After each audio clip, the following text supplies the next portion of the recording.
Paul Garner, 2004 Walker Avenue.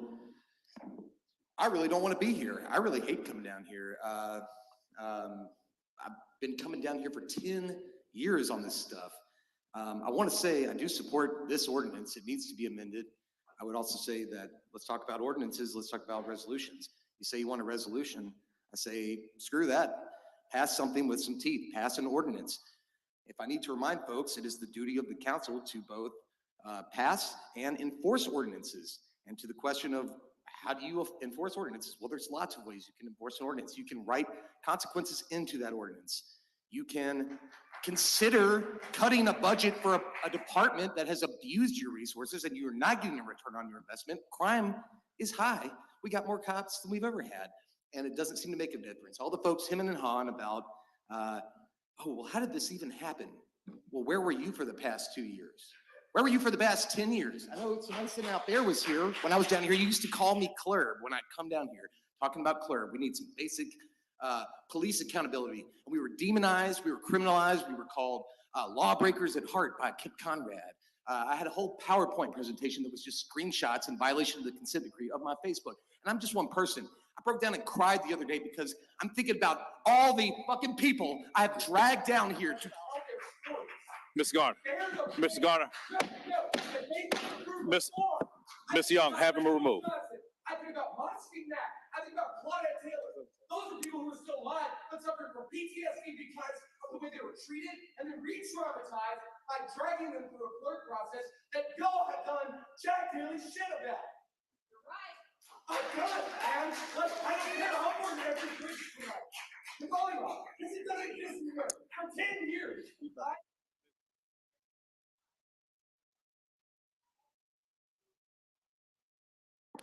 Mr. Garner, your time has expired. Nothing will change. Miss Alex Hensley. Strong ordinances and resolutions. Mr. Garner. Alex Hensley.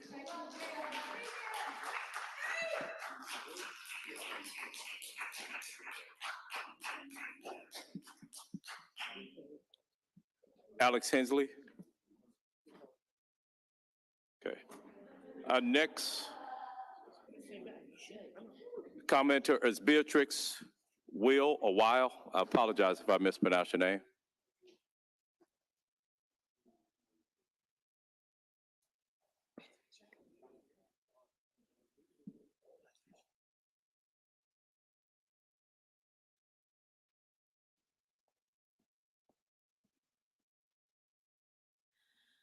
I am the Reverend Beatrix Weil. I live at 1624 Faxon Avenue in Memphis, Tennessee, 38112. I'm speaking to urge you to end pretextual traffic stops, and item 28 is a step toward that goal. I am one of the pastors of Evergreen Presbyterian Church and the chaplain of Rhodes College. Hey, chaplain. When one of my students dies, I am the one who has to do the memorial vigil. If you cannot get your police to stop killing Black men, then the absolute least you can do is to prevent police from interacting with Black men, and I'm thinking of my Black students here. And this item would decrease potentially fatal interactions between my students of color and the police. Thank you. Thank you.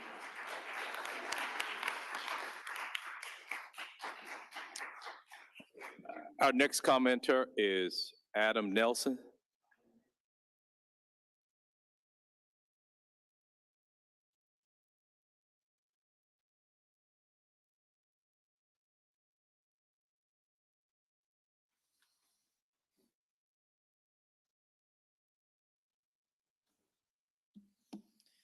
I'm Adam Nelson, 1624 Faxon Avenue.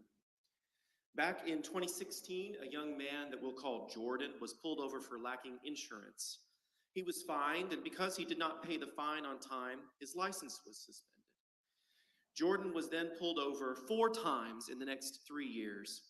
When he managed to restore his license, he could not afford his tags. When he got the tags, he couldn't afford insurance again. Since 2016, Jordan has been to court 7 times, had all charges dropped 5 times, and paid almost $2,000 in fines and fees, all for failure to pay financial requirements. 45% of MPD's traffic citations are solely for financial requirements. And that's not counting tickets like brake lights, where the safety impact is close to nil, but there is some safety rationale behind the ticket. With these citations, we punish people like Jordan for driving while poor by fining them. A quarter of people in Shelby County drive without insurance. Almost a quarter of drivers in Tennessee drive on a suspended license. 93% of them are poor. Status quo traffic enforcement preys on poor people over and over again, extracting fines that displace groceries and light bills, to say nothing of rectifying the cause for the citation. We cannot continue to run this virtual debtor's prison in the name of safety theater. This ordinance leaves much of the wealth extraction machine intact, but I urge you to pass this partial measure that will cut back on some of these stops and lift the boot a couple of inches from the necks of struggling people.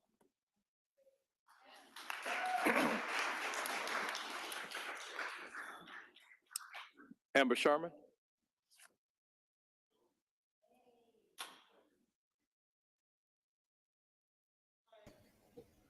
Absolutely, John. Absolutely.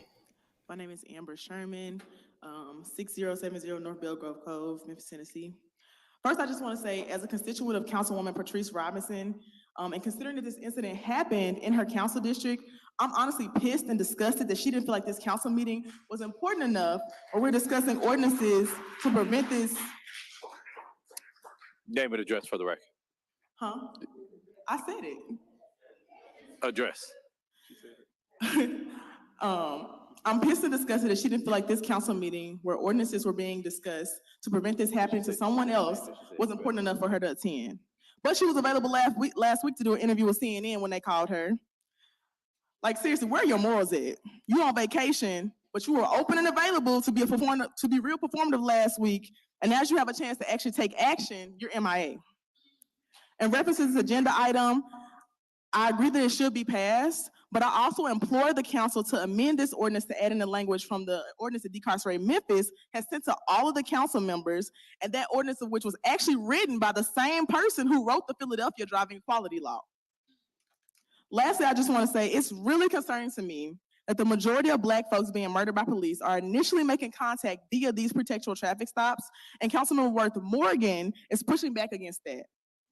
We're telling you, these are the changes you can make and that need to happen to prevent deaths and help us to feel some piece of safety when interacting with police, and you're pushing back. I know you're so deep into your white male privilege bag that it's real hard for you to understand that what Black Memphians, the majority of this city, go through, but we're very much heavily discriminated against, and you should be ashamed and honestly embarrassed to speak in such ignorance. Girl, you better talk. You better talk.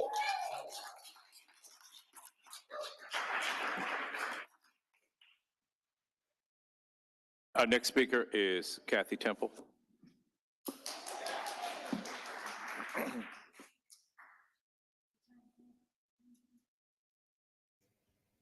For those that's slowly sliding in, I just want to, put this live out here because a lot of people feel like nobody does anything to correct things. Well, that's bullshit. Tanner Street, Douglas, North Memphis, Tennessee. Write it down. Some of y'all know me, some of them you might recognize my picture. Folks have come from a political standpoint, ordinances. I'm coming to you as a mother. I have a stepson who's an MPD officer, and my youngest son has been pulled over more than a dozen times in 2022 alone, and 3 times in January alone because of a faulty wiring, which it's my car. You ain't pulled me over once. I'm looking at you because of the pushback. You shouldn't have never opened your mouth, man. That was wrong, dude. You don't live this life. What won't happen is this council and this MPD will not kill my son over a traffic stop. Talk your talk. Fix it. Talk your talk. Yes, sir.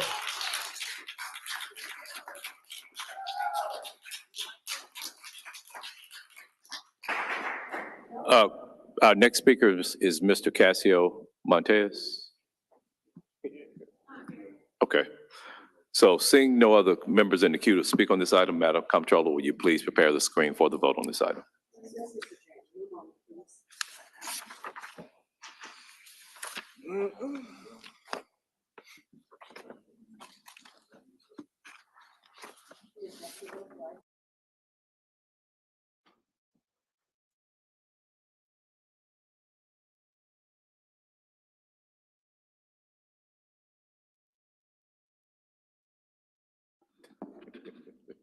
O'Malley, yes.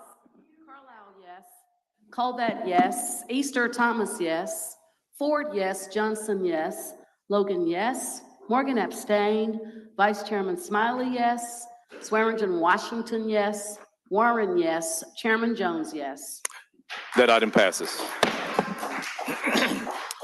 That's the Madam second Comptroller, item. will you please call item 29? That's the second item I've Thank you, heard. Mr. Chairman. Item number 29 is an ordinance to amend the City of Memphis Code of Ordinances, Chapter 21, Motor Traffic and Vehicles, Article 1, General Provisions and Definitions, to require the Division of Police Services to use only appropriately marked law enforcement vehicles to conduct traffic stops.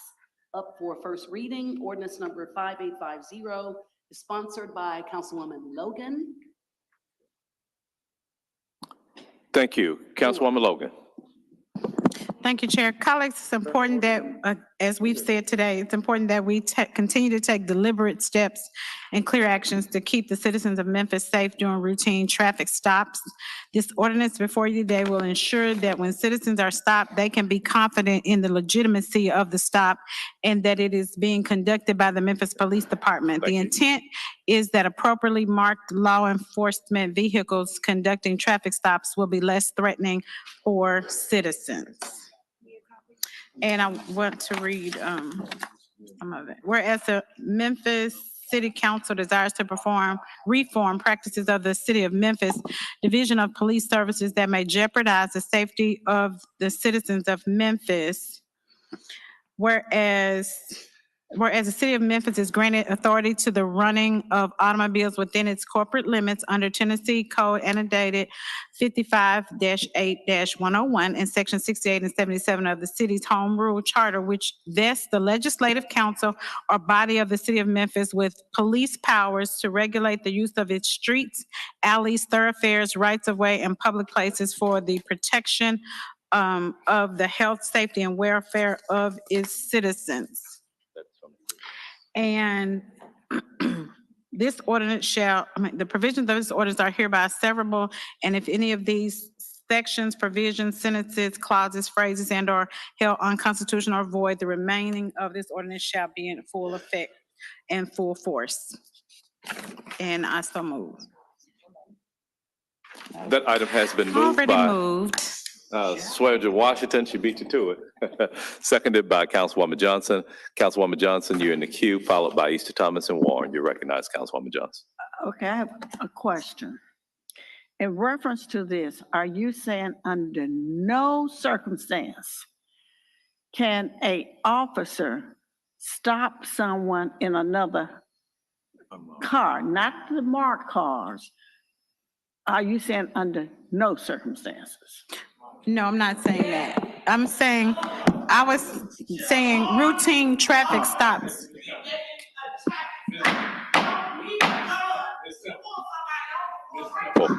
Ms. Temple, the next outburst like that, I'm going to have to ask you to be removed, but please be respectful, folks.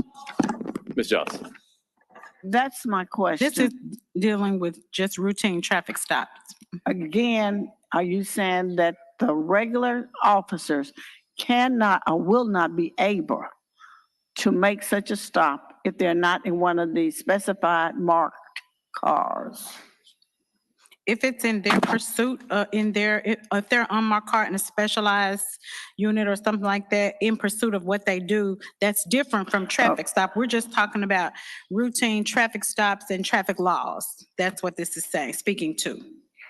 Okay, I'm back to again, what type of discipline, which we will have to work that out. I We will have to work that understand. out, definitely. We'd have to work through that. And this is the first reading, but it is an attempt for us to make certain that we are, as was said earlier, providing an opportunity for citizens to know when they're stopped, of the legitimacy of the stop, because there are other people with unmarked cars that look similar. And so we don't want to increase the threat in traffic stops. We want to make it really simple. You know, this is a police stopping you. Now, if you robbed a bank and you in pursuit, and that's separate, but we're talking about just a routine traffic stop. Okay, I understand that. I guess I lost my thought just that quick.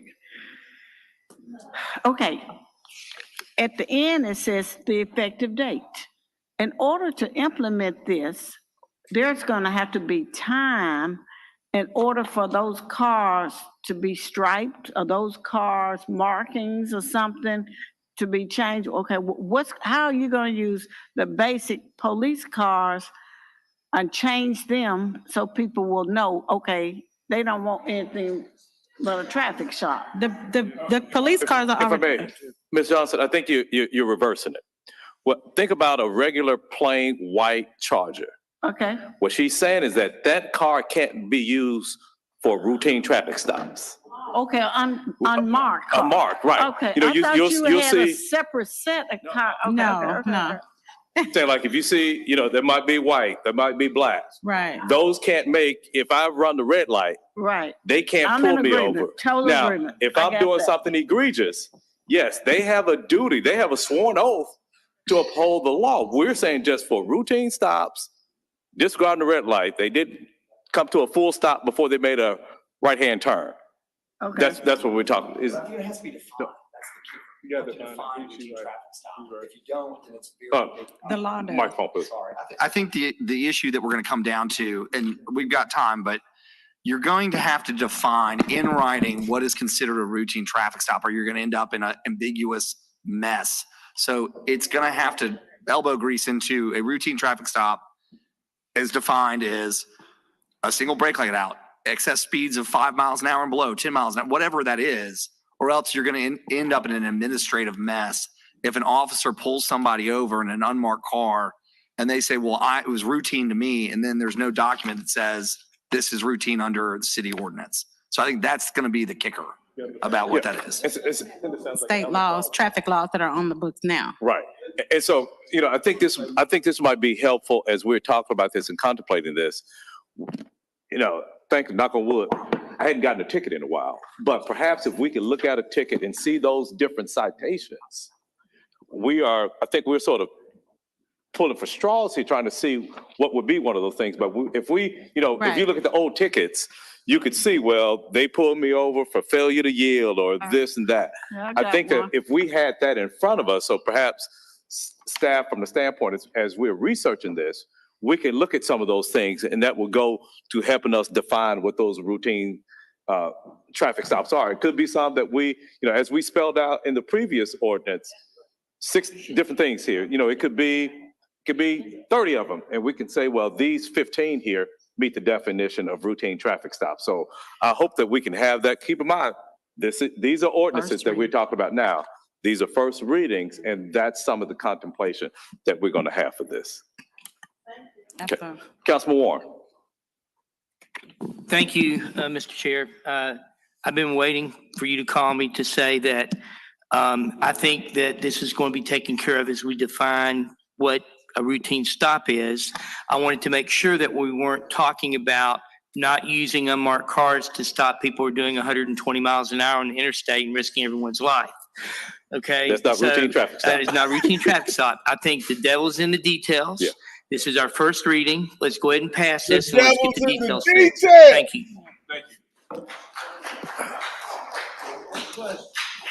We have comment cards from Gillian Winhold, and I apologize if I mispronounced your name.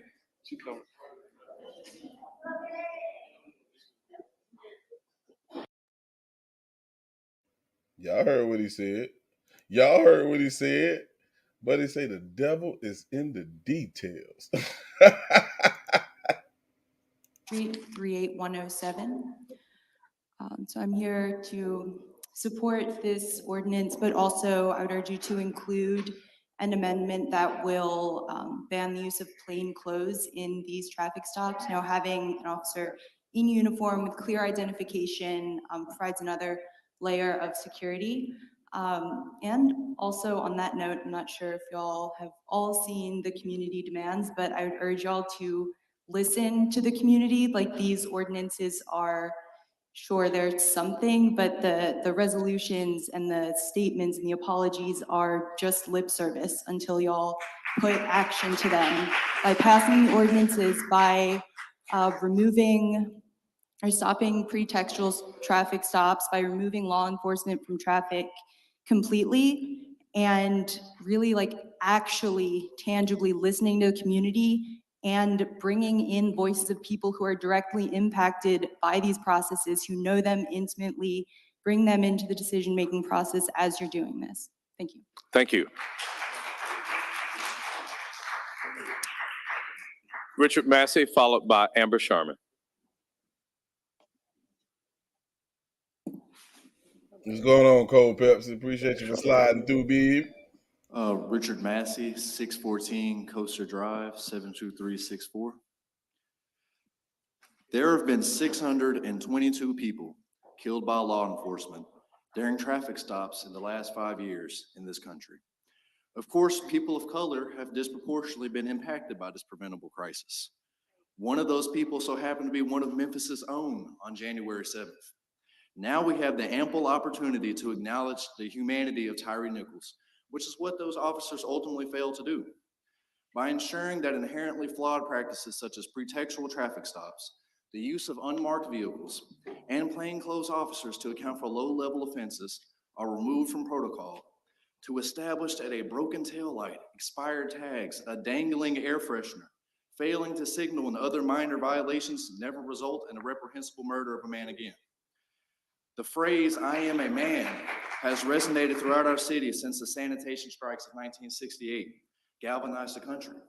I'm asking that the council invokes their consciousness and looks inward and realizes that just because they won't have the fear of being pulled over in their affluent neighborhoods, that doesn't mean that the community doesn't have to take an extended breath every time they see blue lights behind them.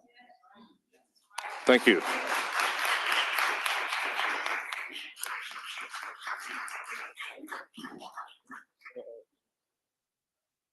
My name is Amber Sherman. I live at 6070 North Bell Grove Cove, 38115. Specifically, as a resident of Super District 8, as one of Cheyenne Johnson's constituents, you always ask these questions that don't make no sense. And it's real concerning to me that I'm telling you we need to fix these things and get these ordinances in place to save Black lives, and you asking dumb questions. And it really concerns me as my council member, because you're supposed to do your research. You should know these things ahead of time. Everybody else got their stuff together, and you always pushing back. That's real anti-Black, Cheyenne. That's real anti-Black. So it's real concerning to me. And I would hope that you would do your due diligence better and actually answer the emails when we email you, because I emailed you, you don't respond. When we call your office, I don't get calls back. But you always show up for the council meeting with some bullshit. That young lady right there don't hold no punches. She get to him rough, rugged, and raw every time she step up to that panel. Madam Comptroller, will you please prepare this item for the vote?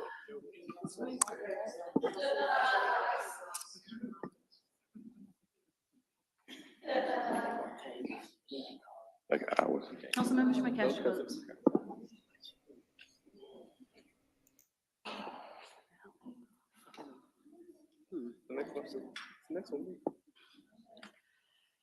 Colbert, yes.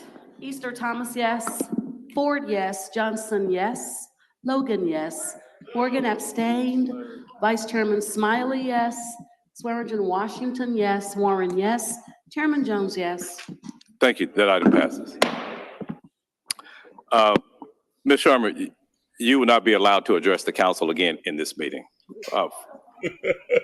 So I just wanted to address that. And anybody else that comes and disrespects this council, not us individually, I understand, but that was directed towards an individual, not the council, that would not be tolerated.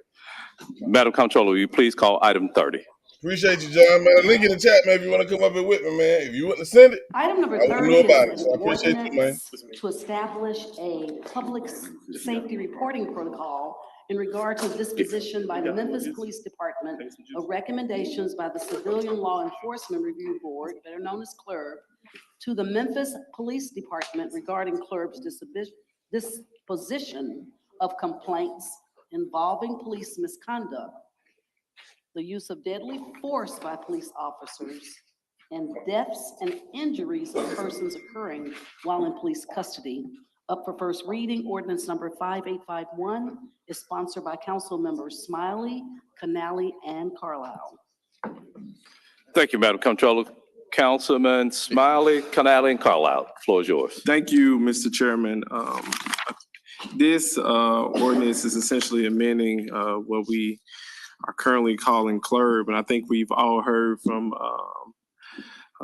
Mr. Kirkwood talking about what CLERB needs in order to have teeth, and I will reference and pay honor to the late Ralph White when he spoke specifically about CLERB essentially being a toothless tiger, and I think it's a past time that we give CLERB the teeth that it needs. Specifically as it relates to this ordinance, Section 2, I'm going to read those because I think those are very important. The Memphis Police Department shall be required to cooperate fully with all documents and witness requests from the Civilian Law Enforcement Review Board. Section 3, the Civilian Law Enforcement Review Board shall be given the following powers: investigative authority, ability to audit Memphis Police Department reports and policies, and ability to research and put forth policy recommendations for the implementation by the Memphis Police Department. And I so move. And in addition to that, as we talk about CLERB, this piece of paper means nothing if when it comes to budget time, we do not allocate appropriate funding so the CLERB can do their job. As I think Reverend Andre spoke specifically about, which side will you stand on? Will you be lukewarm and do nothing, or will you stand on the side of justice? I hope you support this ordinance. Thank you. Would any other makers or co-sponsors of this like to speak on this item? Well, we have comment cards from Manovine, Branson. Oh, Ms. Bradshaw, okay. How y'all doing? Good evening. Marquita Bradshaw, 4371 Pfizer Code. I wanted to say, I'm gonna tell you a little bit about my personal story. Name and address for the record, please. Okay. But it's not listed. You do that a lot. Yeah, Like, you need to after pay people attention, say you it, asshole. Ask them to do it again. Ms. Bradshaw, go on with your comments, please. Oh, Lord, get him off the goddamn In 1995, I was a victim of excessive force by police officers doing their jobs improperly, going door to door, and they forced their way inside of my house, and I was 9 months pregnant, and I fell over an armchair and went immediately into labor for 17 hours and had to have an emergency C-section. There was not a clear and transparent process to actually report what happened to me because I was young and I just didn't know, right? But when I got involved with Mid-South Peace and Justice, and I was the organizing director with Memphis United, we came here and we talked about things that can be put in place to not only make it safer for Black Americans when they interact with police, but also that would address the type of policing that has been going on in Memphis when it comes to the root culture of excessive force.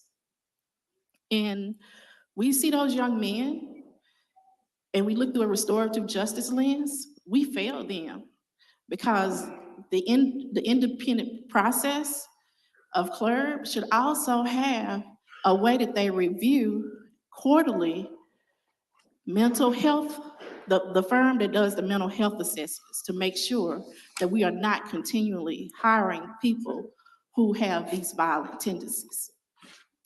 And so not only, because if they didn't get hired, Mr. Tyree Nichols will still be alive. And not just him, this is not the first person. And as a mother, this is, we keep coming here and we keep asking for certain things. If the police department would have cut costs about getting lapel cameras that was tamper-proof, we wouldn't be having these ordinances about, and these discussions, wasting the people's time about how those cameras should operate. They spent money on military grade weapons instead of tamper-proof lapel cameras. So as a duty of the councilman, that in this people's council chambers, this is people's council. Ms. Bradshaw, Ms. Bradshaw. And so Ms. I want to Bradshaw. say that. Ms. Bradshaw, your Yes. time is expired, your time expired about a minute Please- ago. Please give me 30 Miss- more minutes because. Ms. Bradshaw. Ms. Bradshaw, we have other people to hear from. You can come back and speak on another item, Ms. Bradshaw. I do not like this dude. Mi-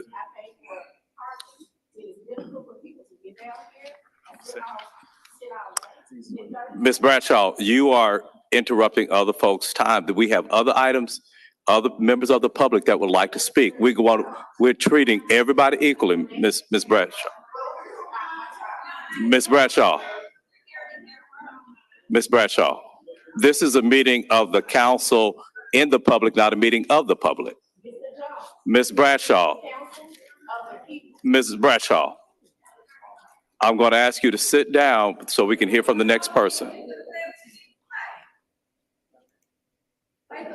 Mr. Chairman, a point of information. We have two more items, do we not? Yes, we do. Can Ms. Bradshaw not pull an item and speak on Yes, each you of can. those and finish up her comments? Yes, you can. Thank you, sir. Salute to you, man. Salute to you. Ms. Theron is our next speaker.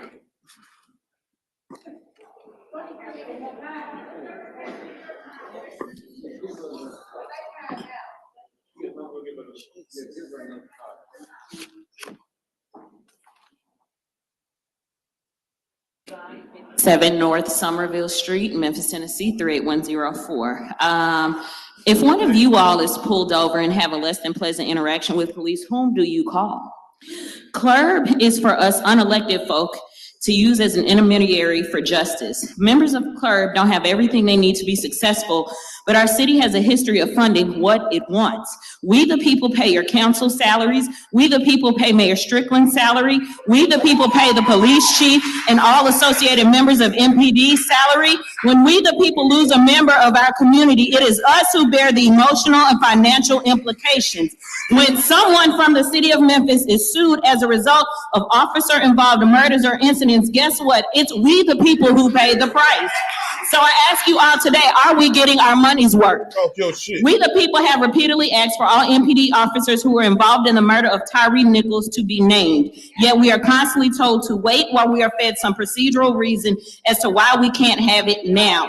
Seeing as police provide a service and we the people pay for the service, in any other business when a service is paid for and not adequately rendered, a refund is in order and business is taken elsewhere or new leadership is brought in to help with company morale. Why does that not apply in this case? Is the value of what we as citizens in this city are required to give being positively reciprocated back to us? Depending on who you ask, what neighborhood you live in, and what your interaction with elected leadership is here, and the police chief are, your answers will differ. With this in mind, I ask that you not only devote resources to fully fund CLERB so that it can become fully operational and more inclusive of the community, even if that means diverting funds from another area of the budget composed of elements that have not been serving us. I would also encourage you to formally oppose and lobby against the passage of Tennessee Senate Bill 591, which would abolish oversight boards and give all power to the mayor. We do not need that here in Memphis. Thank you.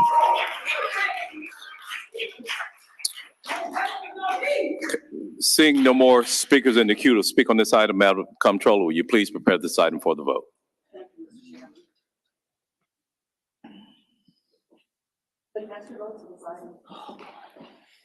Let me cast your vote. 31. Yep.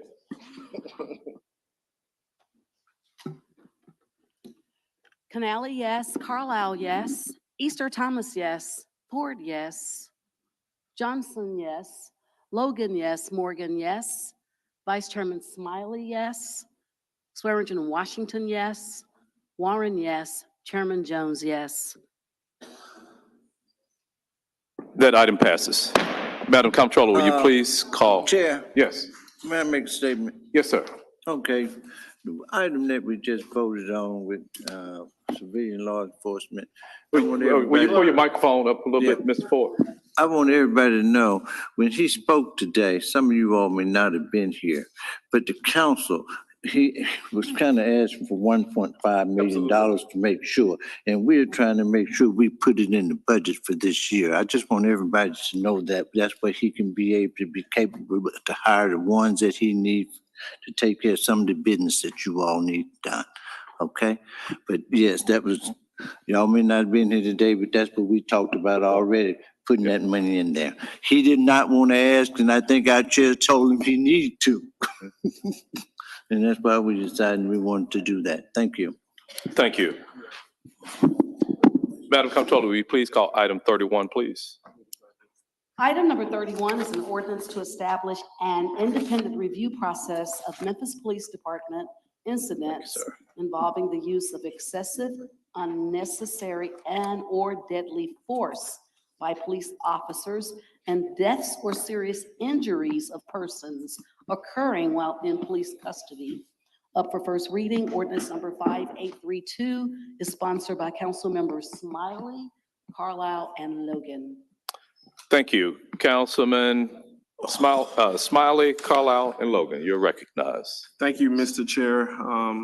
This, along with a litany of ordinances we've produced today, I think it goes toward, speaks to this council's belief and understanding that at the end of the day, our responsibility and job is to ultimately bend to the will of the people.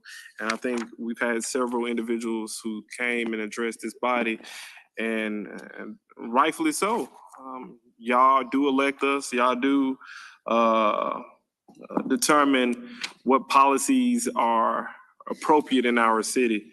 And one of the things that I've been hearing is ways that we can have an independent review of the body worn cameras, all information that the Memphis Police Department. And one of the things that our council spoke specifically about is the lack of communication between the council and the administration. I know that some folks believe that the council saw the body cam footage way before anyone else, but the truth of the matter is, for me and almost every single member here, we didn't see the body cam footage until everyone else saw it. I think there's a couple of members who saw it like 2 or 3 hours before, and that's concerning. That's concerning from a transparency standpoint. That's a concern as it relates to, you know, at the end of the day, we represent you. And we can't put the people, we cannot put the city of Memphis in the best position possible if we don't have the information either. So this ordinance speaks specifically to the process of how the council will have access to body cam footage when there's allegations of excessive force that result in bodily injury or anything more serious than that. And with that, we know our jobs here, and I go back to something that's continually said that, you know, Memphis has set the standard. We set the standard by passing effective legislation, and I think this does that. So with that, I so move. Thank you. That item has been moved by Councilman Vice Chair Smiley, seconded by Councilman Carlisle. I didn't know if any of the other co-sponsors wanted to address it any. Okay. Vice Chair Smiley. Yes, sir. I don't know if members of the audience have a copy of this, but just in reviewing it, would you please read what would be the protocol? Number 3, well, C and D in particular. Okay, I will read C and D. Upon receipt of notification from a member of the Memphis City Council, the city attorney will inform city council members of the complaint during an attorney-client privilege meeting. At that time, the council may elect to conduct an independent review of the complaint. D, if the council chooses to conduct the independent review of the complaint, well, the independent review, the council attorney shall be authorized to obtain the services of an independent consultant or investigator with a background in policing, law, and/or civil rights. The city council attorney will send written notice to the council of the decision to conduct the independent review to the mayor, director of police services, the city attorney. Upon receipt of the written notice, the director or chief of police services shall send the council attorney within 5 business days copies of the original incident and/or arrest reports and any video recordings of the incident from the body cameras of all officers at the scene of the incident and/or any cameras in the area owned by the city of Memphis. I think if we talk about, specifically the reason it says any video recordings, for those of you who had the unfortunate circumstance of having to watch the Tyree Nichols video footage, if we pay particular attention, if we want to just be transparent about it, the body cameras didn't tell us a thing. All the thing the body cameras told us, there was a young man suffering. We would not have known anything without that Sky Cop cam. They were hiding their body cameras. They were doing everything to obstruct our view of what transpired. Blame the devil. We need all information associated with what transpired in any of these things. And I think the most concerning thing for me is the very first video of Mr. Hemphill. Because if you pay particular attention to what Mr. Hemphill said after Mr. Nichols escaped, he said, if you catch him, when they catch him, I hope they stump his ass. And that's problematic.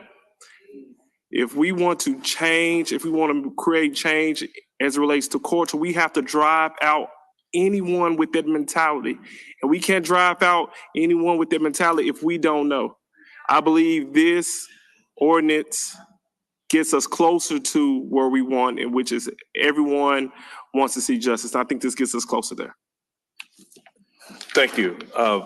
I would, before I call for the vote on this item, I just want to commend you, Vice Chair Smiley, Carlisle, and Logan for this.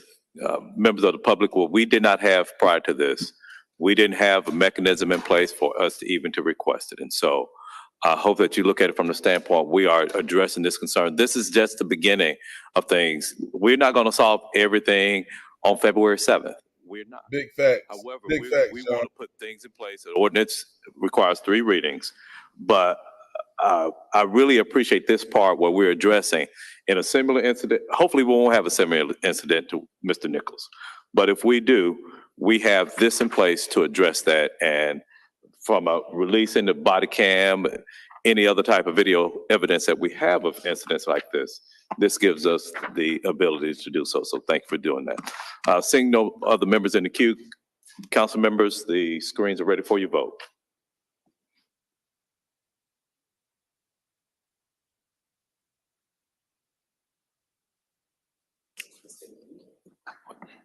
Canali, yes. Canali, yes. Carlisle, yes. Ford, yes. Johnson, yes. Logan, yes. Morgan, yes. Vice Chairman Smiley, yes. Swearingen Washington, yes. Warren, yes. Chairman Jones, yes. That item passes. Colleagues, I apologize. I did not recognize the citizens who wanted to speak on this item, so I'm going to do so now, although we do have that vote was approved unanimously. So I'm going to hear from Elijah Kennedy, followed by Reverend Edith Love, Reverend Andre Johnson, and Ms. Marquita Bradshaw.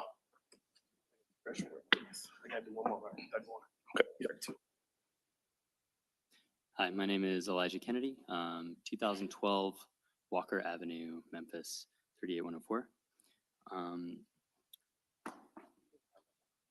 I think that when it comes to this ordinance, then one thing, now that it's been passed, which is great, to consider is that Colorado actually has kind of led one example that could be followed, in which they required footage to be released within 21 days for any cases where individuals have needed hospitalization after interactions with police.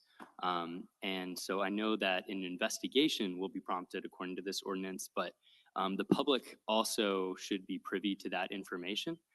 If there is any footage, which sometimes there is not, but whether it's sky cam or body cam, I think that it would be simplest if there was just a system in place that was enforced where 20 days passes, footage is released if someone is hospitalized because of an interaction with the police, or there's no reason why that shouldn't also be expanded to include a situation in which a complaint has been made because of an interaction with the police as well, and there's footage related to it. And that would simplify things because investigations can take time, but if video data is there, then it might as well be available to the public if there's any scrutiny whether an interaction with the police was according to the policies that are supposed to be followed. And also, if that had been followed, then the family of Jalen McKenzie would also by now have seen footage of the interaction that led to his death as well. Thank you. Thank you, Mr. Kennedy. Reverend Edith Love.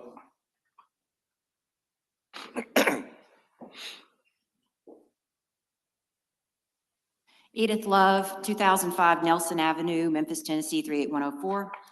According to a study done by Rutgers University, the top 4 fatal police violence countries practiced slavery until the second half of the 19th century.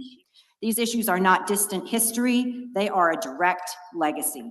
You see that seal up there on the county, right behind you? Cotton.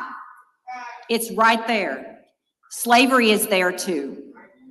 According to mappingpoliceviolence.org, police in this country killed at least 1,123 people last year, with only 9 days where they did not kill anybody. How can we sit here politely debating when people who look like me are protected and people who look like Tyree are born with targets on their back? It's the system, y'all. This is the system. And I appreciate all the effort you're putting into crafting nice language and laws that will help, but we need to overthrow the whole damn thing. Baby, if you don't goddamn shut up and talk. This system was set up to protect whiteness and wealth, and it still does. And it kills people. And it's not okay. This is not okay. Thank you. Thank you. Yeah. Edith Love. Reverend Andre Johnson. Tom. Is he still You ain't got present? no words from Uncle Tom. Face ass. Okay, Marquita Bradshaw. May I have a clarifying question before I start my comments? Yes, ma'am. Councilman Smiley, does that include the Civilian Law Enforcement Review Board getting it also? So I'm gonna speak to it, and I know Alan will correct me if I'm wrong. He's a fine attorney. The state usurped what the council can do. The state took away subpoena power from CLERB, and I'm not sure if you were here earlier when we talked about the current bill that's currently before the state house. There's another bill coming that may essentially do away with the work we're doing here today. What we're doing here today, we're essentially going to try to get what we can done in place, but we're also going to have to come up with a plan B because CLERB as we know it is under attack, not by this body, it's under attack by the state. It's a nationwide attack to have an independent review body outside of the policing culture. And before you get started, because I want you to better utilize all of your time. I think there's a prior piece of legislation that we proposed that requires Memphis Police Department to cooperate with CLERB. This body will cooperate with CLERB, but in order for CLERB to have access to certain things, this body has to utilize its authority to get information, and then hopefully we will be able to, not hopefully, we will turn it over to CLERB because we believe that our city, our society, our police department will function better with civilian oversight. Go ahead, you got your 2 minutes. So with that being said, I do believe that the independent process should also include a way for whistleblowers to come forward through CLERB, so they do not have to go through internal affairs, because sometimes the police don't police themselves too well. And also in that process of civilian law enforcement review, that they actually review the person that has the contract, that does the mental health assessment quarterly to ensure that the proper people are being hired and that the proper assessments are happening for our officers to make sure that we have a healthy culture that actually protects people and don't racial profile and kill people for traffic stops like Stephen Askew and Justine Hunter and today. And so this has been going on since Jesse Bolin, where the Civilian Law Enforcement Review Board was created. And eventually people forget to say their names. And I just don't want you to forget that it was other people that died before this young man that don't get to come home from work and provide for his family, see his son get married, see his child get married. He don't get to put him through school. He's not gonna see any other life events. Thank you. And Ms. Bradshaw, thank you for being here today. I don't want it to go unnoticed that, you took off from work.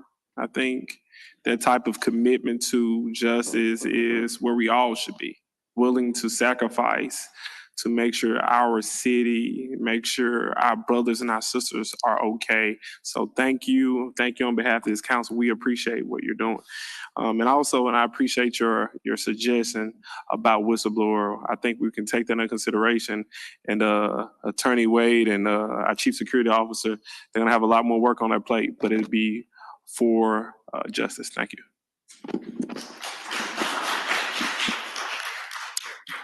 Madam Comptroller, will you please call item 32? Thank you, Mr. Chairman. Item number 32 is an ordinance to amend the City of Memphis Code of Ordinances relating to public safety for the City of Memphis law enforcement to collect and regularly report data regarding traffic stops, arrests, use of force, and complaints. Up for first reading, ordinance number 5853 is sponsored by Council Members Smiley and Carlisle. Thank you. Councilman Smiley and Carlisle. So, John, what you saying is, even though these things are being passed, 2020, this body. So you saying it still has to go through the governor before it even passes? Is that what you're saying, bro? I just want to make sure I understand what you're saying. It's called the Memphis Police Department Transparency Portal. And I think we all remember what happened when we first started talking about the Memphis Police Department Transparency Portal in 2020. The Memphis Police Association walked down here and told us we shouldn't be doing it. I think we remember Memphis Police Department's director at the time, he walked down here and told us we shouldn't be doing it. And more specifically, he said we didn't have the funding to do it. We kept pushing, and ultimately we received what's called Reimagine Policing, the ISB dashboard portal. The administration would like to take credit for that. Some people will give me credit for that. I don't want any credit for that. I give each and every one of you credit for that because that's what you called for. So kudos to each and every one of you. And here we are again, talking about police transparency. Decarcerate Memphis, thank you once again. I want to make sure it's very public for all of your hard work.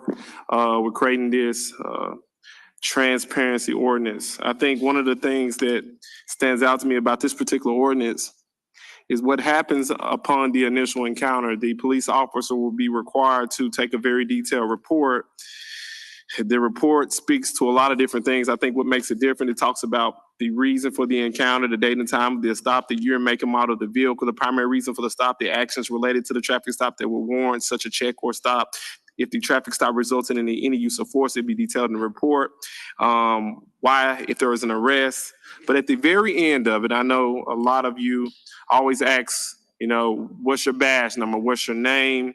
In this particular report, the officer will provide his or her badge number, his or her name, and if there's any code associated with the stop, it will also be provided in the report. More particularly, at the very end of that, the police officer will then sign it.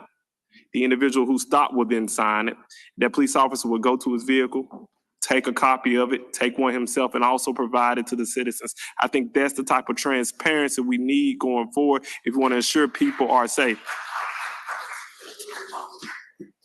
So once again, I also want to thank Councilman Carlisle, because I think he was one of the first people to say, you know, I can support this. I don't think we give some of the members the credit that they deserve when they're standing on the right side. So thank you, Councilman Carlisle. And with that, I so move. Thank you. That item has been moved by Vice Chair Smiley, seconded by Councilman Warren. We have Councilwoman Easter Thomas in the queue. Thank you, Chair. I'd just like to be added as a co-sponsor since this is closely coupled to the, since this is closely coupled to the Driver Equality Act ordinance we previously passed. Okay, so, you know, my last statement. So first of all, thank you, Councilwoman Easter Thomas. And I want to speak specifically to Councilman Morgan, because I remember in 2020, we had this conversation about transparency. And I think the very first person, and I'm gonna be honest with you, I was surprised. The very first person who jumped on the transparency ordinance in 2020 was Councilman Morgan. So I will hope that he jumps on this transparency ordinance, because we started this work in 2020, but in 2023, we're gonna finish it because Tyree Nichols' life mattered to the people of Memphis, and we're gonna do everything we can to so there is no another Tyree Nichols in this country. Thank you. And okay, so hopefully everyone will sponsor it. And if you don't want to be sponsored, please speak up and tell the people you don't. Okay. Yes, so please add that all council members will be co-sponsors of this particular ordinance.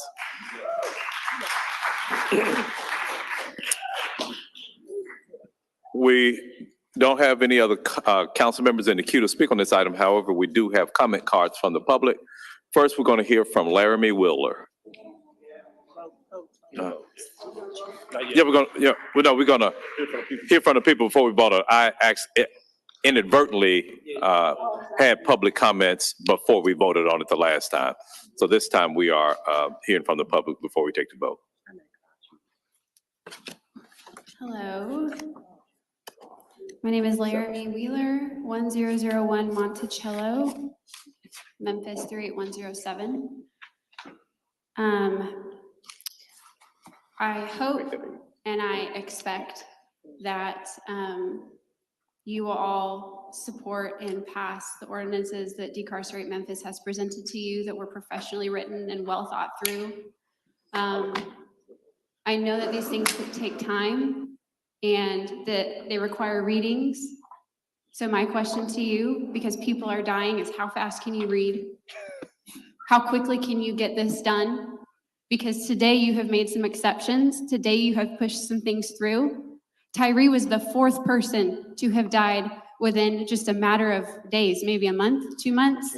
How many more people have to die at a traffic stop for you to do your job that we elected you to do? I want to remind you that you are elected. I live in District 7, Super District 8. I vote. This whole room votes. My generation, we vote. The generation after me, they vote too, and they're learning, and we educate. So if you want this seat next time, do the right thing. You're in this seat because either people are not informed and they vote for you anyway, nobody showed up to vote, and so you just happen to win, or because people believe that you can do this. So you decide why you have this seat. Do the right thing. Decarcerate Memphis gave you a very detailed presentation on December 6th. You have the data. You have everything that we could find. On January 7th, Tyree was beaten to death. And today is February 7th, and we are still talking about it. What happened to Tyree will never happen to me. It won't. It won't happen to my children. Why do we have to constantly come down here and ask you to do the right thing? You work for us. We put you in those seats. Do the right thing. Damn it, shut up and talk, bro. That's what I'm talking about now.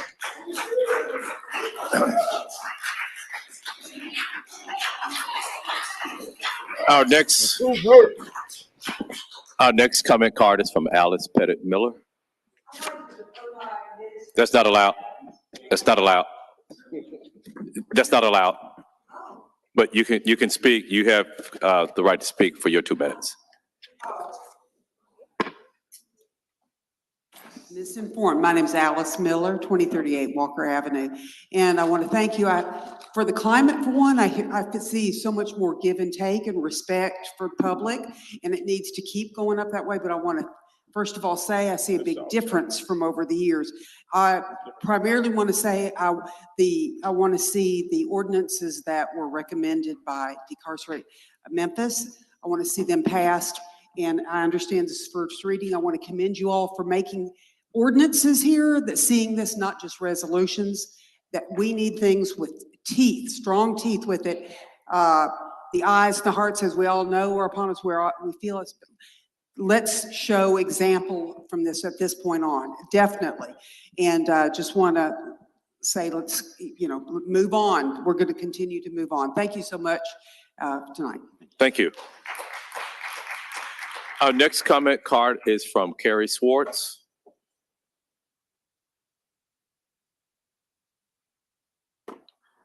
Mr. Paul Klein.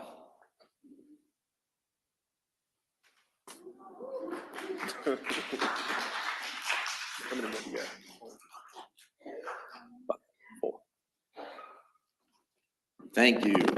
My name is Paul Klein, and I live at 1841 Black Bear Circle East in Cordova. I am in support of this ordinance for data transparency. I'm going to start out by going to Wikipedia.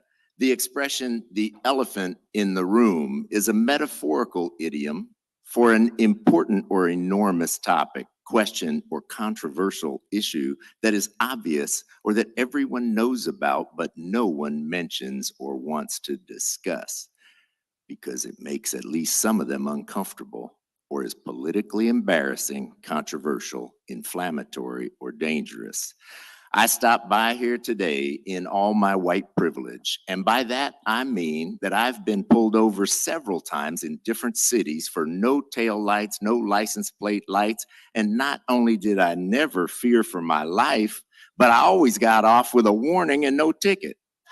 So I want to talk about the elephant in the room that nobody's talking about until tonight.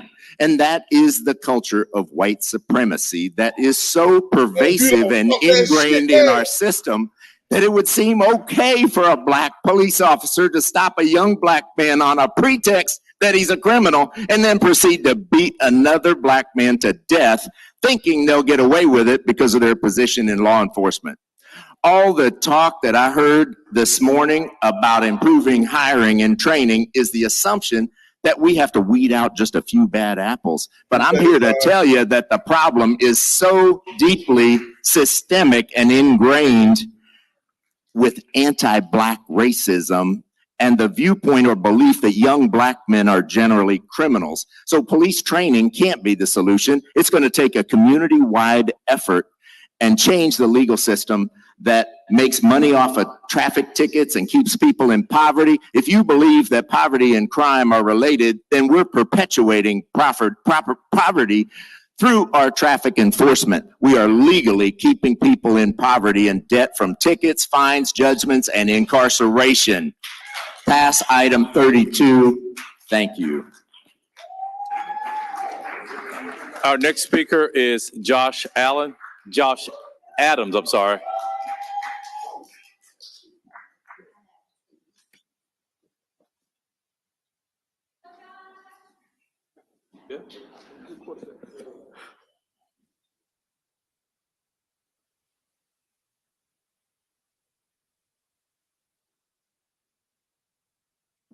Good evening, Joshua Adams. Good evening. Address is 4750 Woodridge Drive, 38116. I do not believe that the policing or that the police in any nature could be reconciled with the Black community. The history shows that police were created out of the external culture of racism and used as a tool to keep Black people under violent control. Black people, First Nation people or indigenous people here in the United States immigrants that were coming over. The police were used to brutalize and control those people politically. When people went to vote, the police would brutalize them. And so that I do not believe that the police can be reconciled.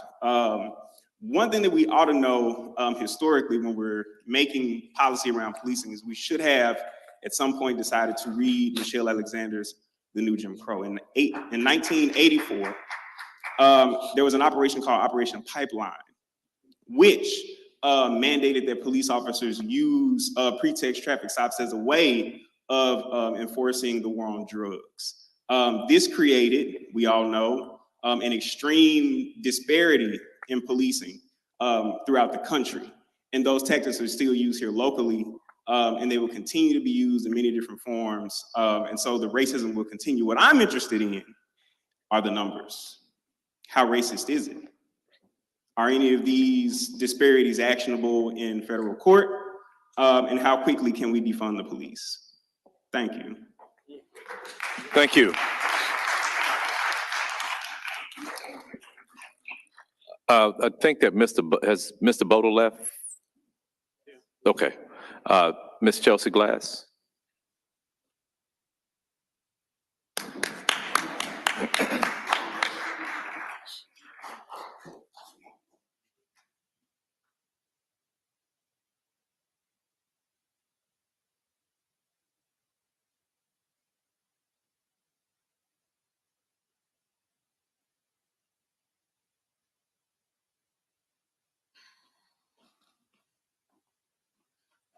Hello, Chelsea Glass, 1350 Concourse Avenue. I have gone through nearly 7 oxygen tanks today because that's how important this is. Again, not the most friendly disability setup, but I sat here all day, all morning up until this moment, and I listened to the conversations that were had and the questions that were asked. And at one point I even shouted out because I could not contain myself. We have been doing this work for 3 years. We have talked to people all over this city. We have heard their experiences. We have our own experiences with traffic stops, police brutality, harassment. One thing that I just cannot seem to get past is that a lot of the questions that you have, there are people that in this room that have the answers. And quite unfortunately, the conversation that we're having is just to prevent people from dying in the future. The problem is so much deeper than even the conversation we're having right now. This stuff runs deep. It is pervasive. This is about federal funding. This is about the COPS office. I would like to know who in this room can tell me how many federal agents we have in Memphis and Shelby County. I want a number, a figure, just ballpark. Nobody knows because it's designed that way. Did you know that we have at least 16 specialized units and task forces in Memphis and Shelby County? Did you know that? Anybody? No, because it is designed that way.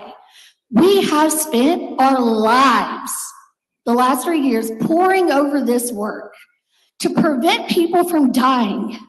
And we stood before y'all a month ago, and we could have prevented another life. We have watched people die at the hands of police over and over and over again. And Tyree's life could have been saved if people listened to the conversations that we have been having for a very long time. So I hope that if nothing else, our friend Daniel Boda, who flew all the way from New York to legitimize our work, you'll start listening to us. You'll start taking us seriously. You'll invite us to the conversation. You'll make sure that we're at the table when these conversations are being had, because I've listened to Chief Davis sit up here and lie to your faces, and I have proof. I have evidence. Ms. Glass, thank you for your comment. We need to get to the next person. Next commenter is going to be I don't like this dude. Jillian Winhold. Hold his ass off the goddamn panel next year. Fuck him. Sorry. Not sorry.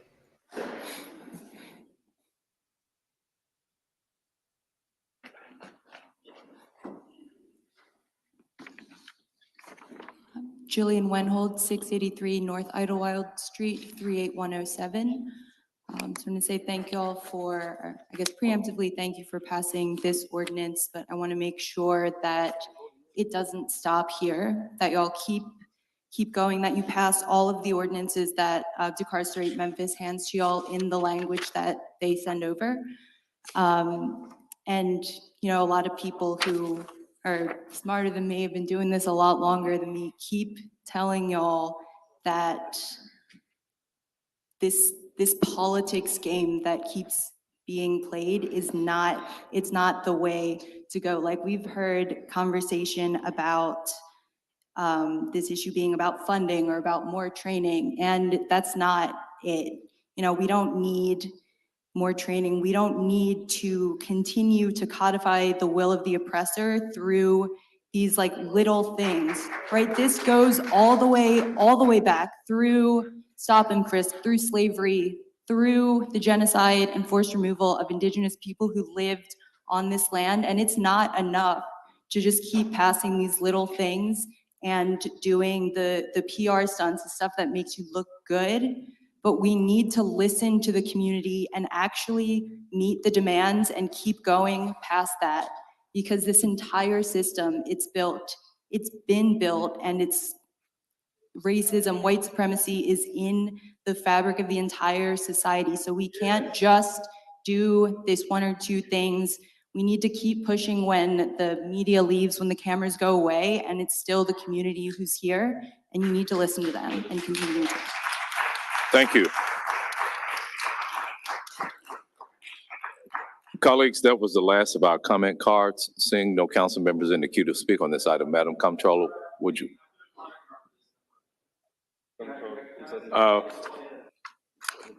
Do you have, no, but what's your name?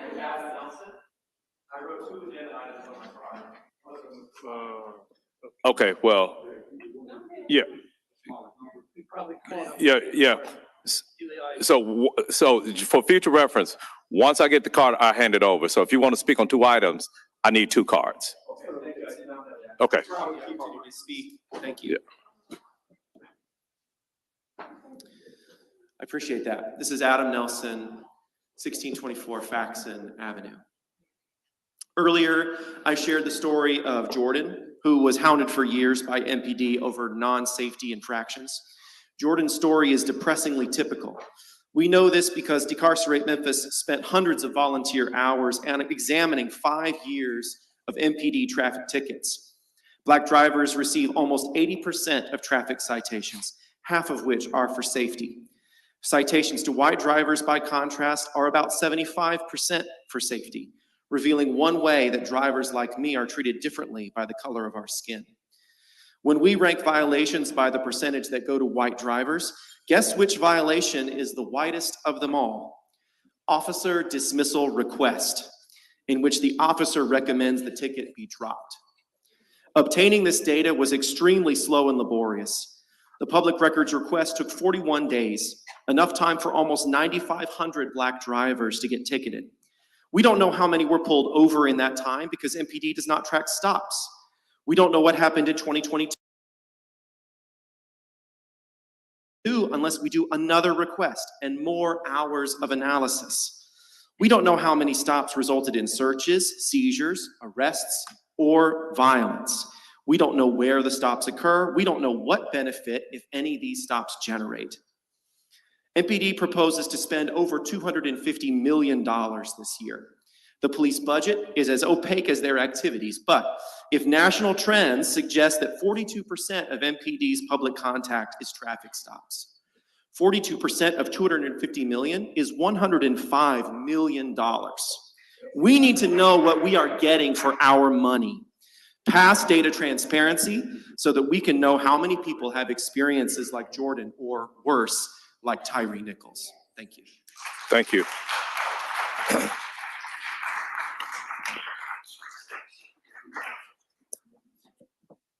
That brings us to the vote on this item. Seeing no other members in the queue to speak on it, Madam Comptroller, will you please prepare the screens for the vote?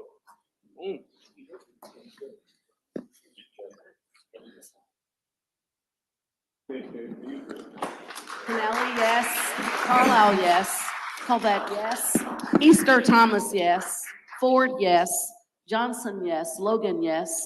Morgan, yes. Vice Chairman Smiley, yes. Swearingen Washington, yes. Warren, yes. Chairman Jones, yes. That item passes.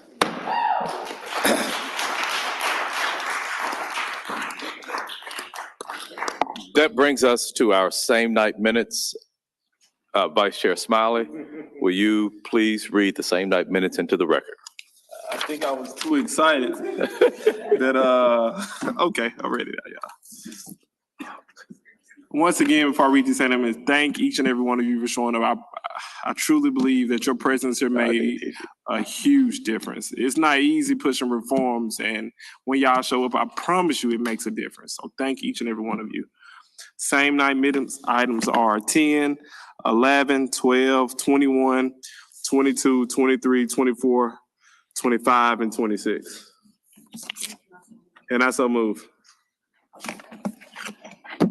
Okay, our same night minute items have been moved by Vice Chair Smiley, seconded by Councilman Carlisle. Seeing no members in the queue to speak on this item, Madam Comptroller, will you please prepare the screens for the vote?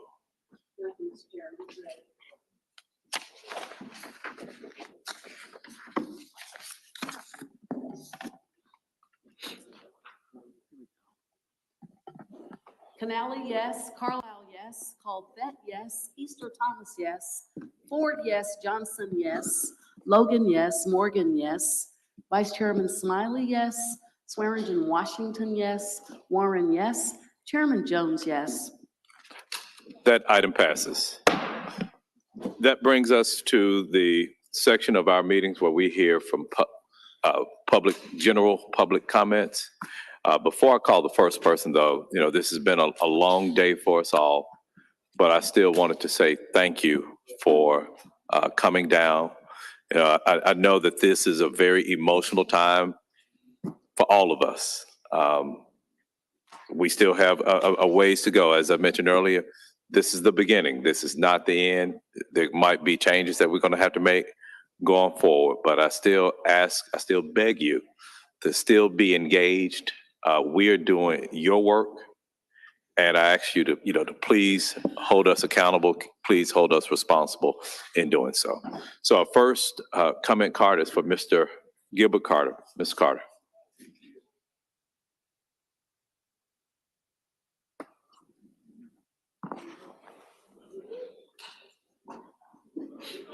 Good evening. Good evening. Gilbert Barnes Carter III, 37 West Waldorf Avenue, 38109.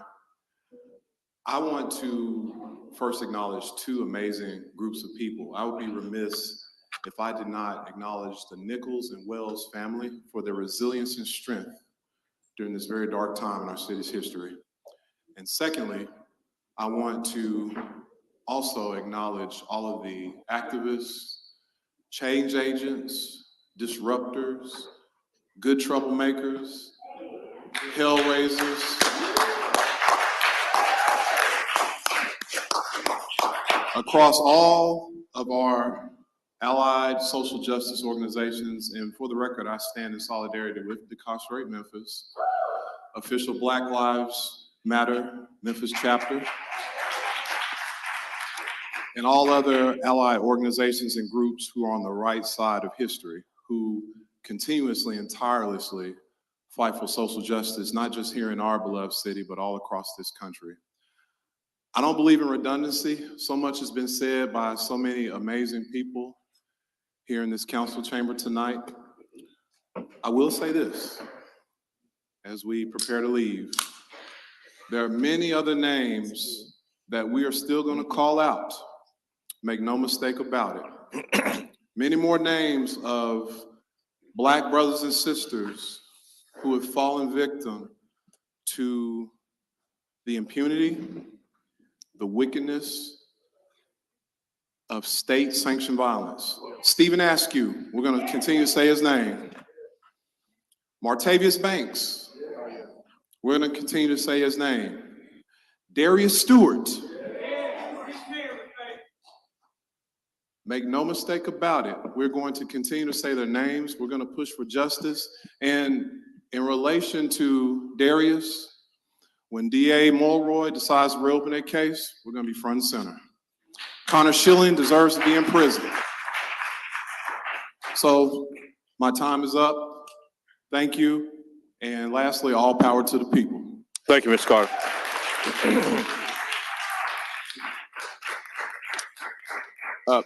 Mr. Damon Curry Morris.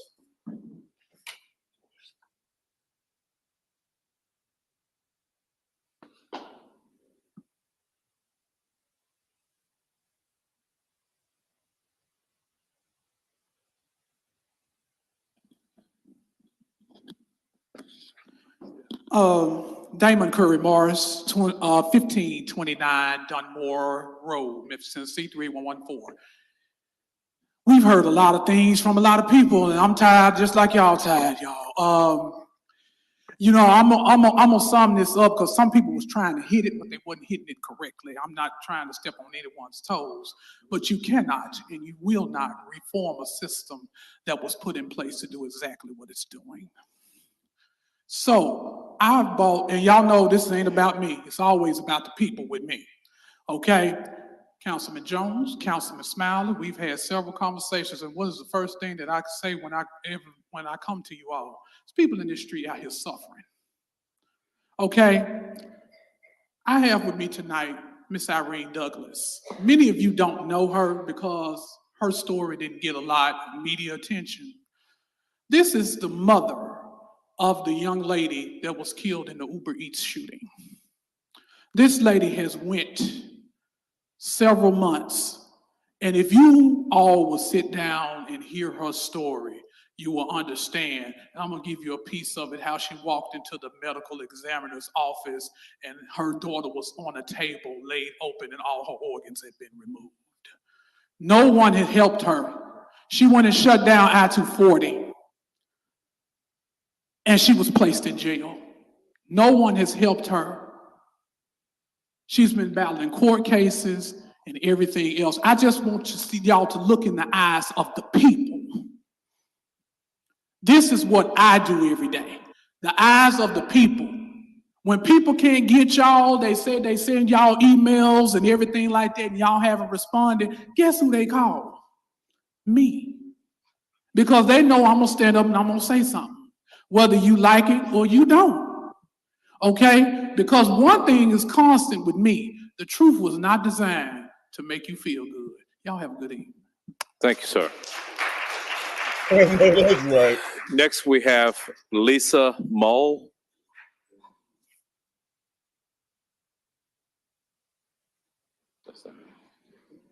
Lisa Mull. Okay, next comment card is from Joshua Adams.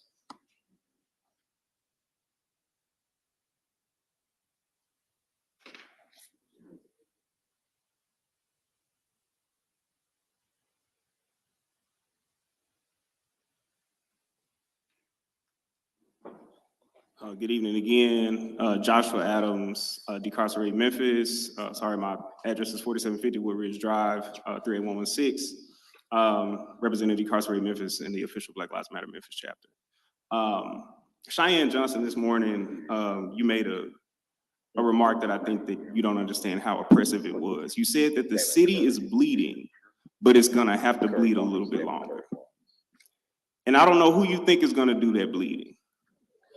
But I can tell you what brought Tyree to be bleeding, and so many others.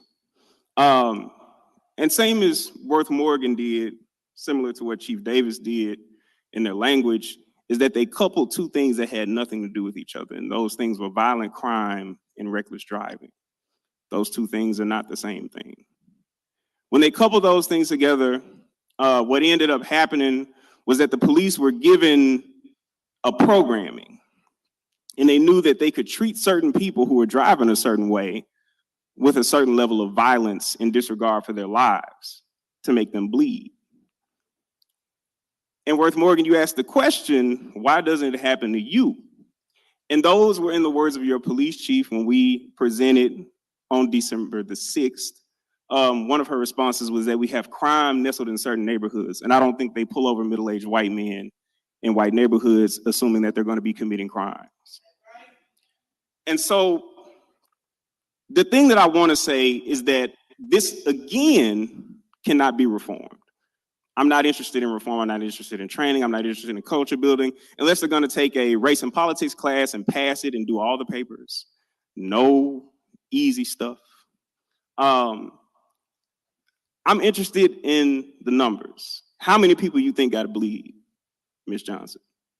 I'm interested in the numbers because I want to know how bad the problem is and how much more you think we can take. Have a good evening.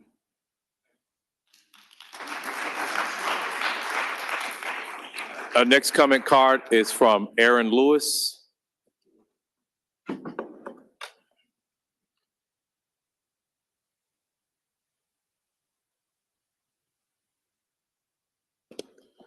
Hello, Mr. Jones. How you doing? Hi there. I have a inquiry into parliamentary procedure. If I were to ask for a nonverbal poll from the council, is that something you would interrupt? No, so you can, please state your name and address for the record, For sure, okay. and then you can begin your comments. For sure. My name is Aaron Lewis. I live at 3820 Churchill's Cove, Memphis, Tennessee, 38128. Hello, Dr. Ward. Hello, Michael. So my question is, in order to establish whether this is a safe space for me, is there anyone on this council that operates under the belief or assumption knows to be true that so-called Black folks in Memphis are not inherently violent? By show of hands. So yeah, well, let me try to clear it up. I'm trying to make sure I feel safe enough for my 2 sentences, because that's all I really have to share. You're safe. Huh? You're safe. You're safe. I'm not convinced of that, though. You're safe. Is there anyone that thinks on the council, I won't do the negative speech, is there anyone on this council that thinks that so-called Black folks are inherently violent as a matter of just them being born into this world? You sure? No one? I do find it hard to believe, but if no one raised their hands, then I think I feel safe enough to continue.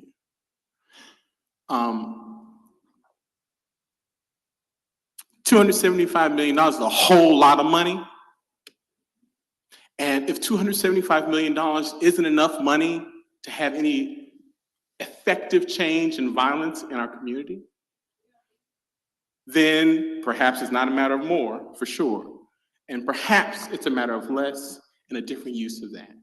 Now, I stand to think that violence in America, and especially a place like Memphis, derives, violence is a symptom of not having access to resources.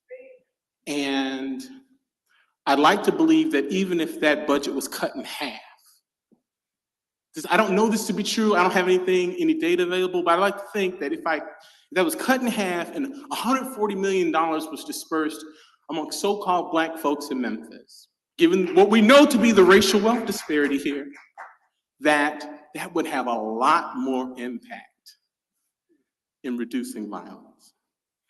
If I could automatically make 140 Black millionaires every year without having to compete, without having to participate in the economy, just based on a redirection of funds, and Mr. Lewis? I'm done. Okay, thank you, sir.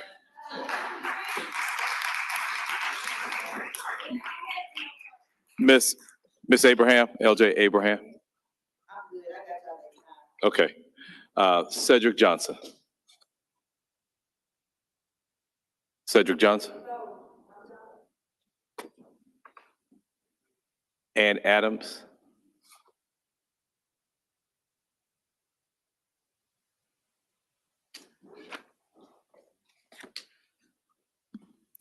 Ann Adams, 172 Temple Street, 38109.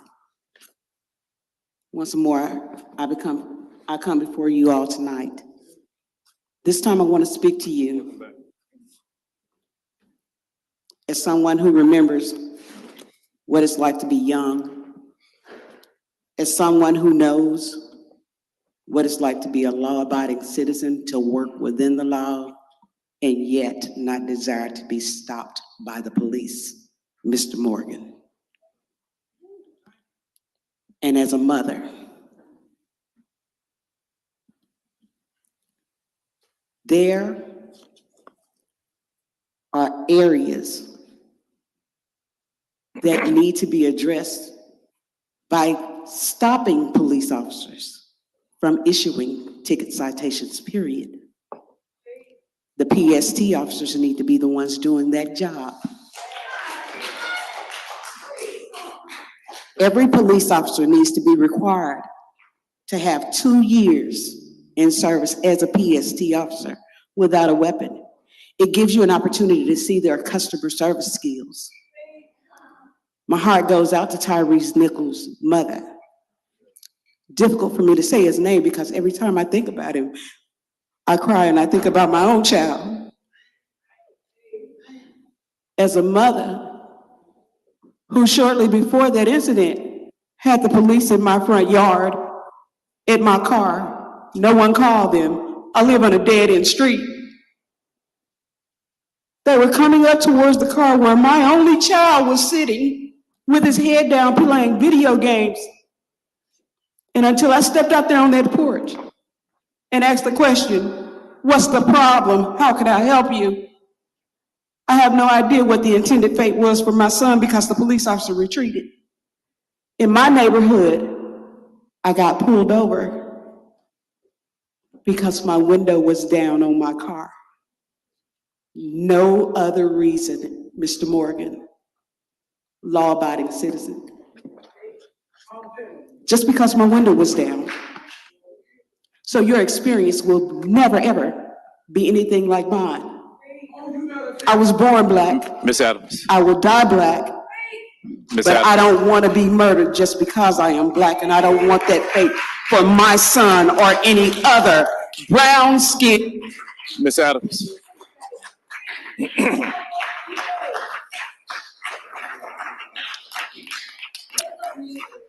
LaTanya Blankenship.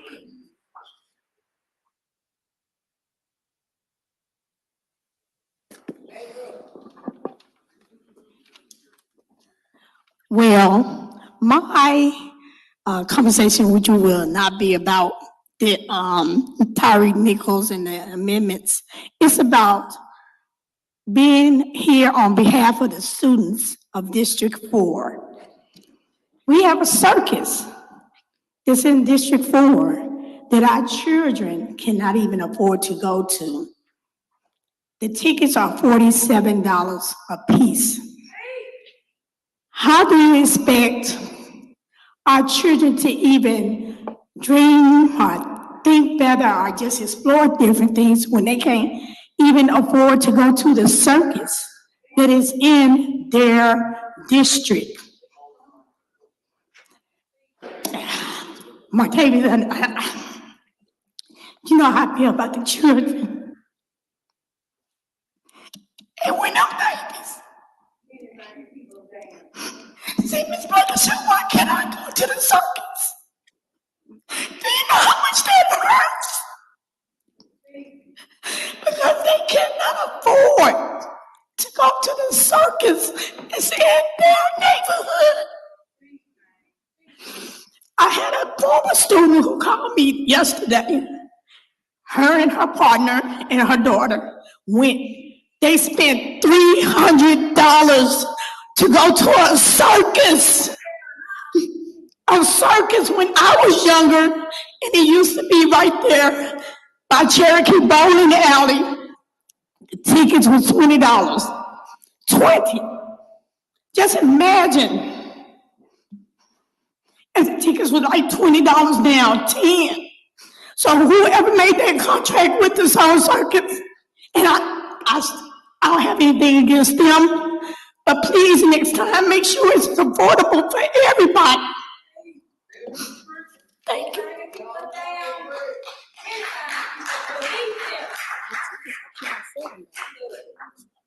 Melissa Harwell.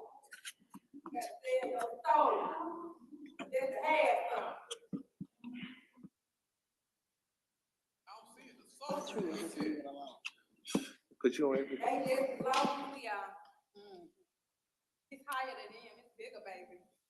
Hello, Melissa Harwell, 2506 Germantown, Tennessee, 38138.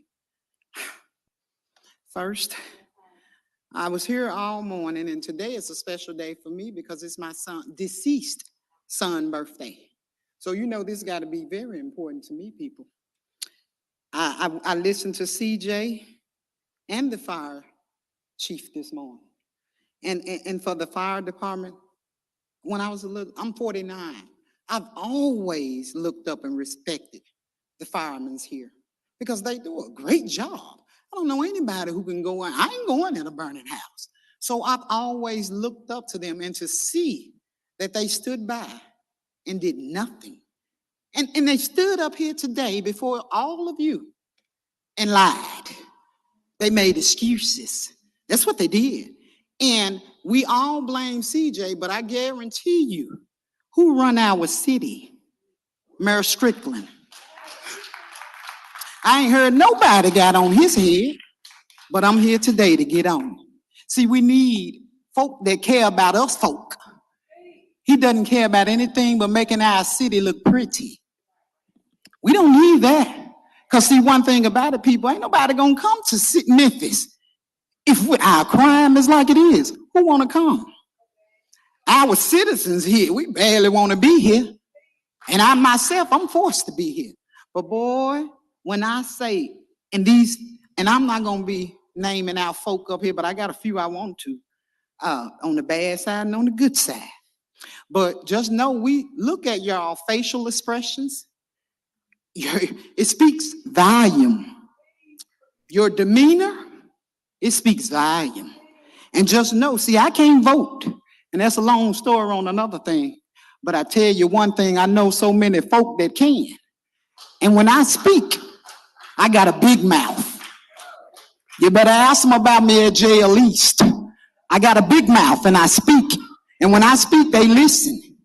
So I'm going to tell you, I'm going to load up a bus and we going to vote.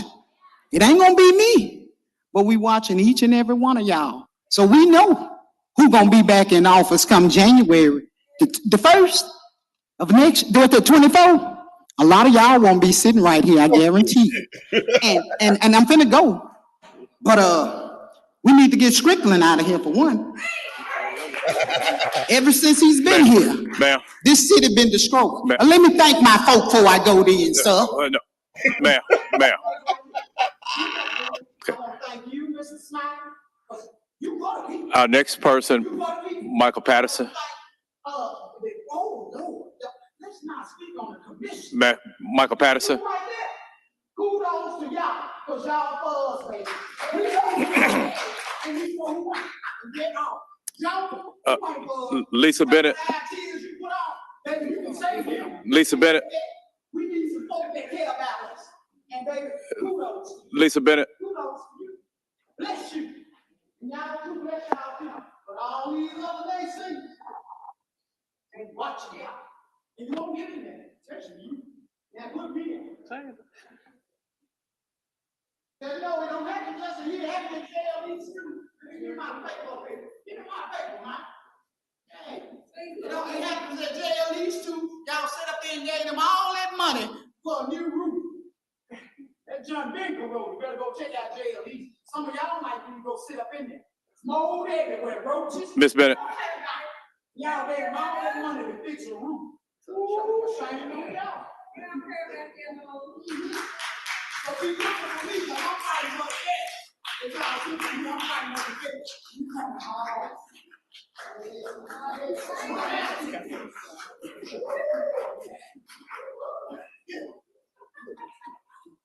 Lisa D. Bennett, 4321 Royal Palace Cove, 38128.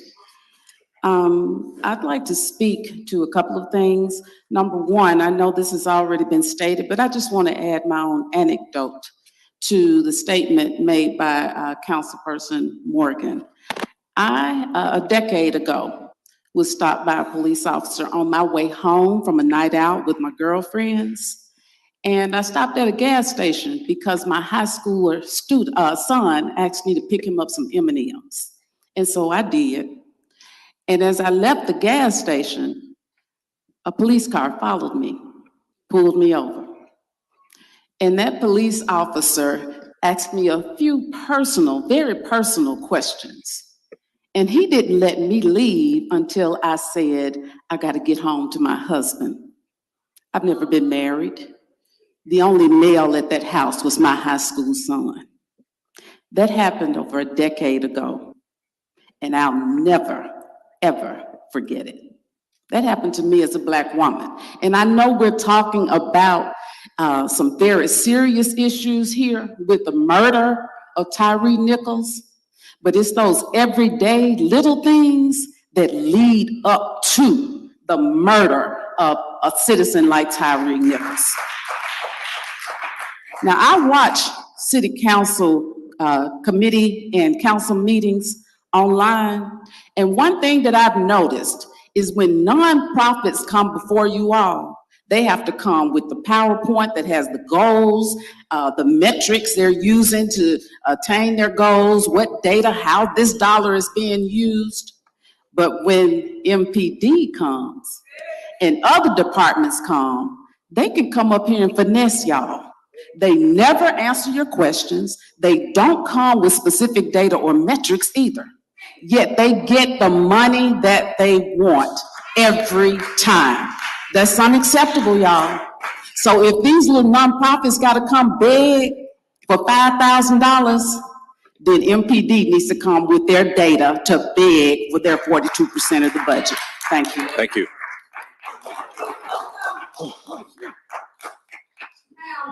Mr. Walter Brody.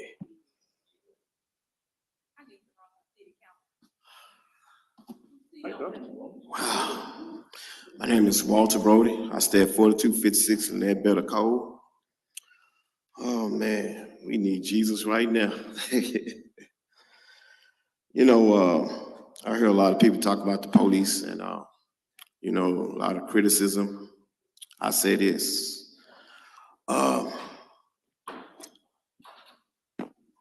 When you had the Holy Spirit would guide you.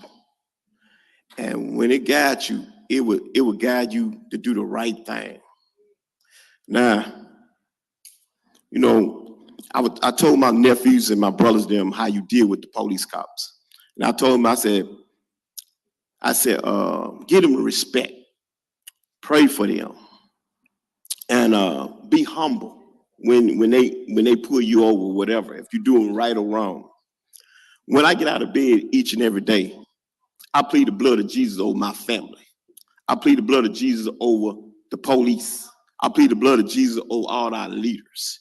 See, I ain't got time to be having the devil inside of me try to dictate different things, make me do crazy stuff.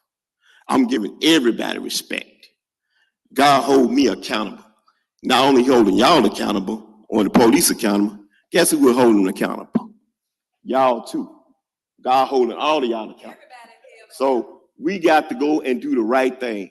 Let's show respect, love, peace, and pray for our leaders. Pray for the police. Not all of them bad. You see what I'm saying? So, you know, I can't have the devil inside of my soul. Cause see, the devil, I'm looking to go to heaven. I ain't looking to go to hell. So I just thank God for everything. I'm putting God off in this. And let's just go and pray right now. Shall we? No, I'm gonna have a whole 30 minutes. Satan, the Lord rebuke you. Thank you, Lord, for everything, Father God. Father God, thank you for allowing me to come down here, Father God. Continue to bless all our leaders, all our police department. Bless both our mayors. Bless the Shelby County Commission, Father God. Continue to give wisdom and knowledge to all our leaders, like the city council, Father God, and the chair. Father God, bless everybody in this city, this state, this country, and all around the world. Father God, bless all the people who came here today and voiced their opinion. Father God, cleanse us from all unrighteousness, our iniquity, our transgression. Father God, we thank you in the mighty name of Jesus. Amen and amen. Councilwoman Swearingen Washington. You got me. Thank you. I just wanted to offer a point of clarification with the circus. All of the tickets are not $47. They have some for $24, $28.50, $33, $47. The circus has been gracious enough to allow some tickets for those children who are not able to attend. So I would like to get with you and my staff, and we will work to make sure that some tickets are available for those children who want the opportunity to go. Sure, just talk with my staff. We'll be more than happy to get with you after the meeting. Thank you. Next. Okay, if there's no objection, this.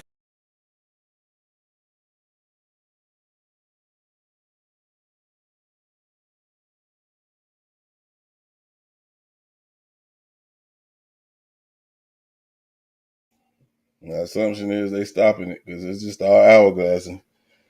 But man, very, How very, are very. you? Man, I How are appreciate you for coming up here, bro. No, I was just watching you from my car and I saw you're live and I said, okay, boss is going live with it. So I appreciate that. Truly do.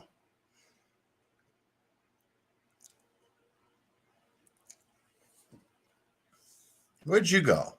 Oh. I was about to say, where'd you go? Click the wrong button. My fault. My apologies. Okay.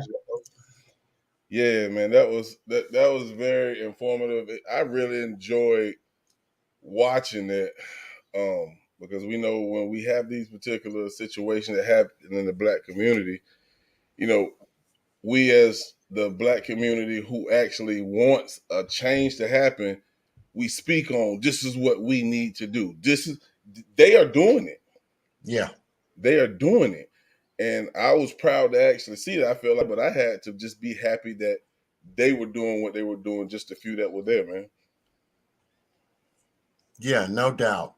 Because the city council of every county is responsible for reporting on a month-to-month basis as to how the county is doing according to police, DOT, Department of Transportation, everything.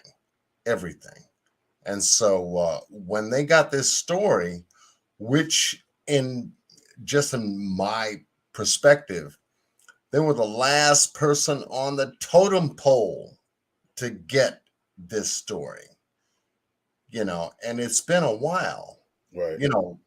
For them. Now, since the mayor is involved, which is Mayor Strickland, and I made the correction in the chat. Yes. Where I thought that Strickland was the Attorney General, and you have the mayor that is being directly reported to by the commissioner or chief of police in this regard. So what is the chief of police telling the mayor? How is the mayor going upline, if you will? The food chain.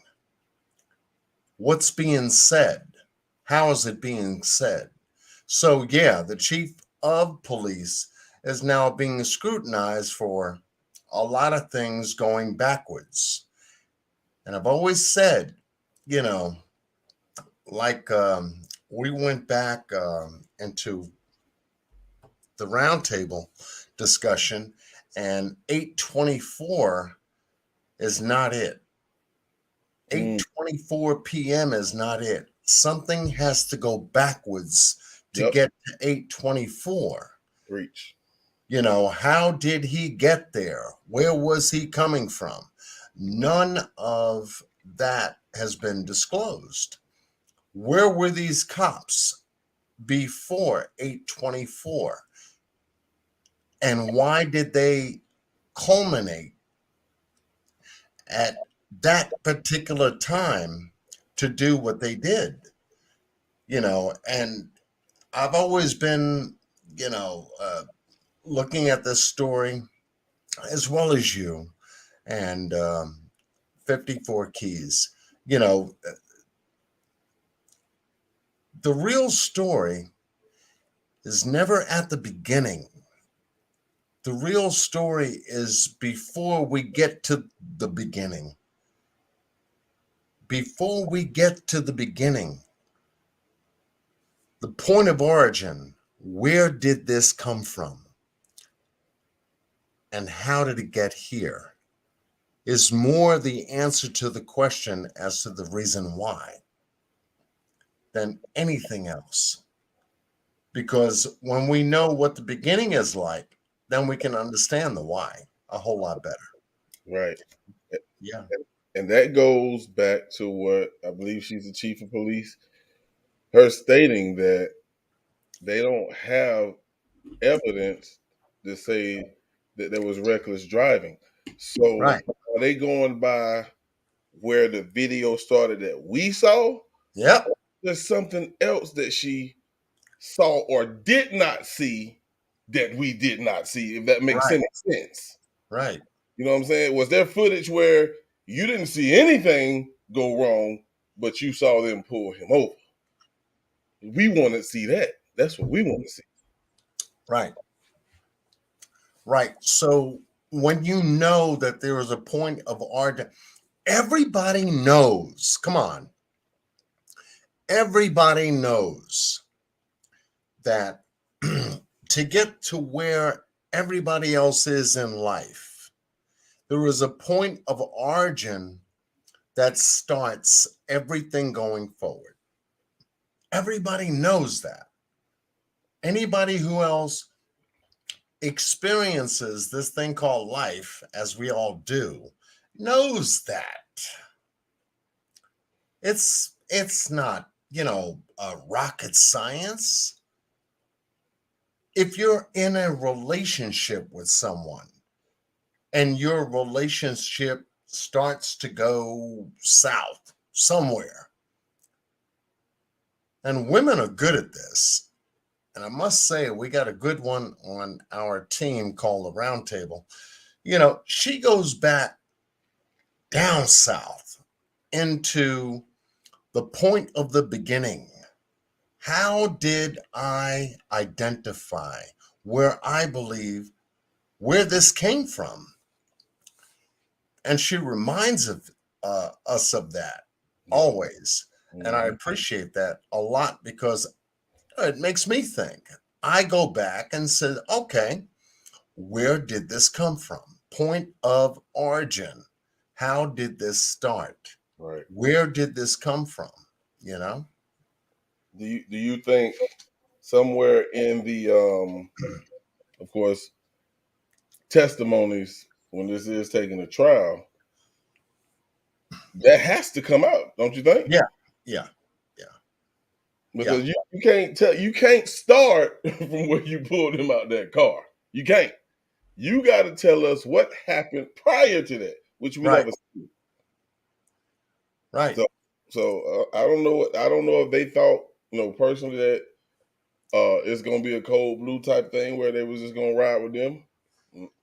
Well, if they thought that, they were so mistakenly wrong. But they have to tell us where they came from, where they were at the time before they moved, before they made a move, where they came from, and how did they track him to the point to where everything now shows up on video. What was the reason for the car stop? What evidence do they have? As far as the chief is concerned, they have nothing substantial to prove that he was driving reckless to stop him. Right. During our background research, this guy wasn't driving reckless, according to the video surveillance footage that they provided us with. So now we have to work backwards.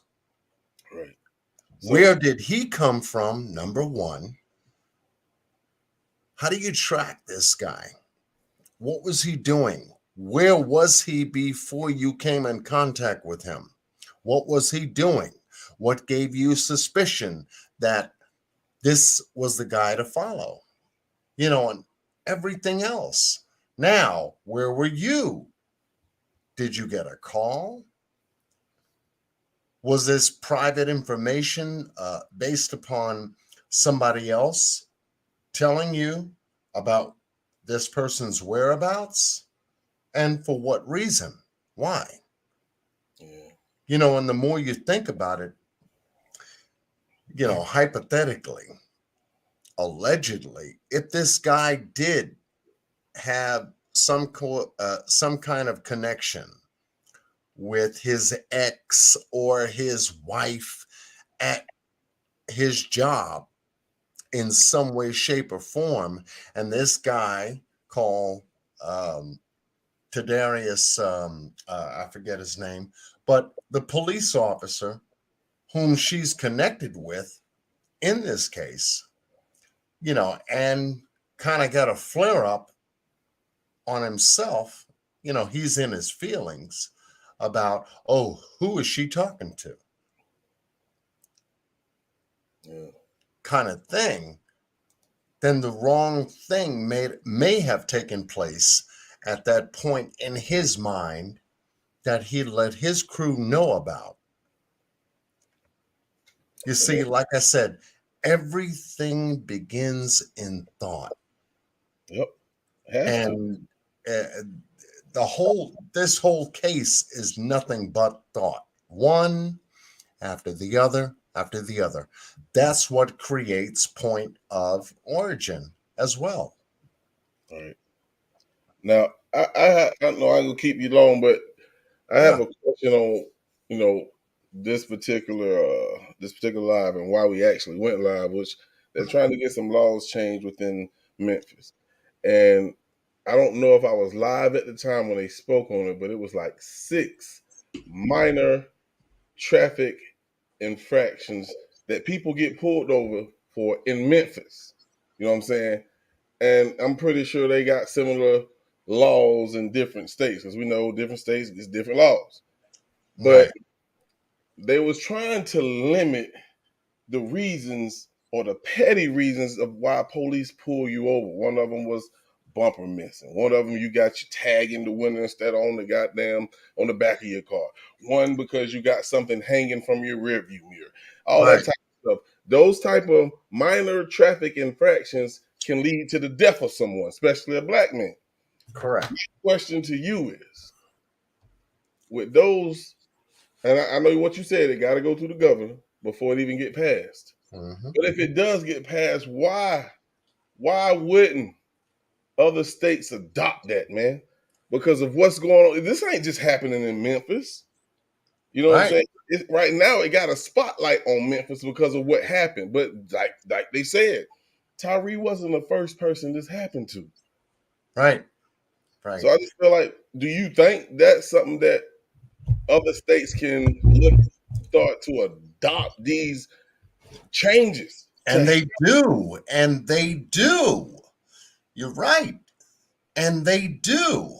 Each state feels that if one state is doing something in their law enforcement, okay, whether it be a traffic stop or whether it be, Lord knows, there's so many different variables we can get into, you know, but if one state, could be California, could be Texas, could be Florida, could be North Carolina, who knows?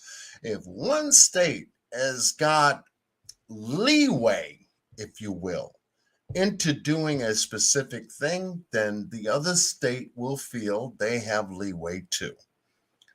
You know, like attracts like, if I can break it down to the basics.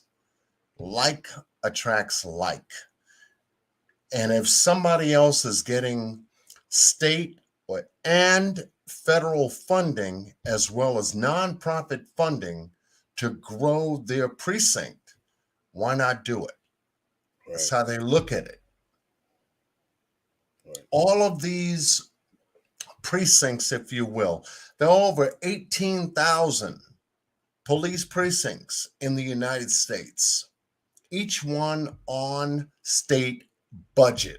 comes from the governor, goes down to the mayor of the city, depending on where it is. You know, the rest of it, they have to fundraise like any nonprofit organization has to operate.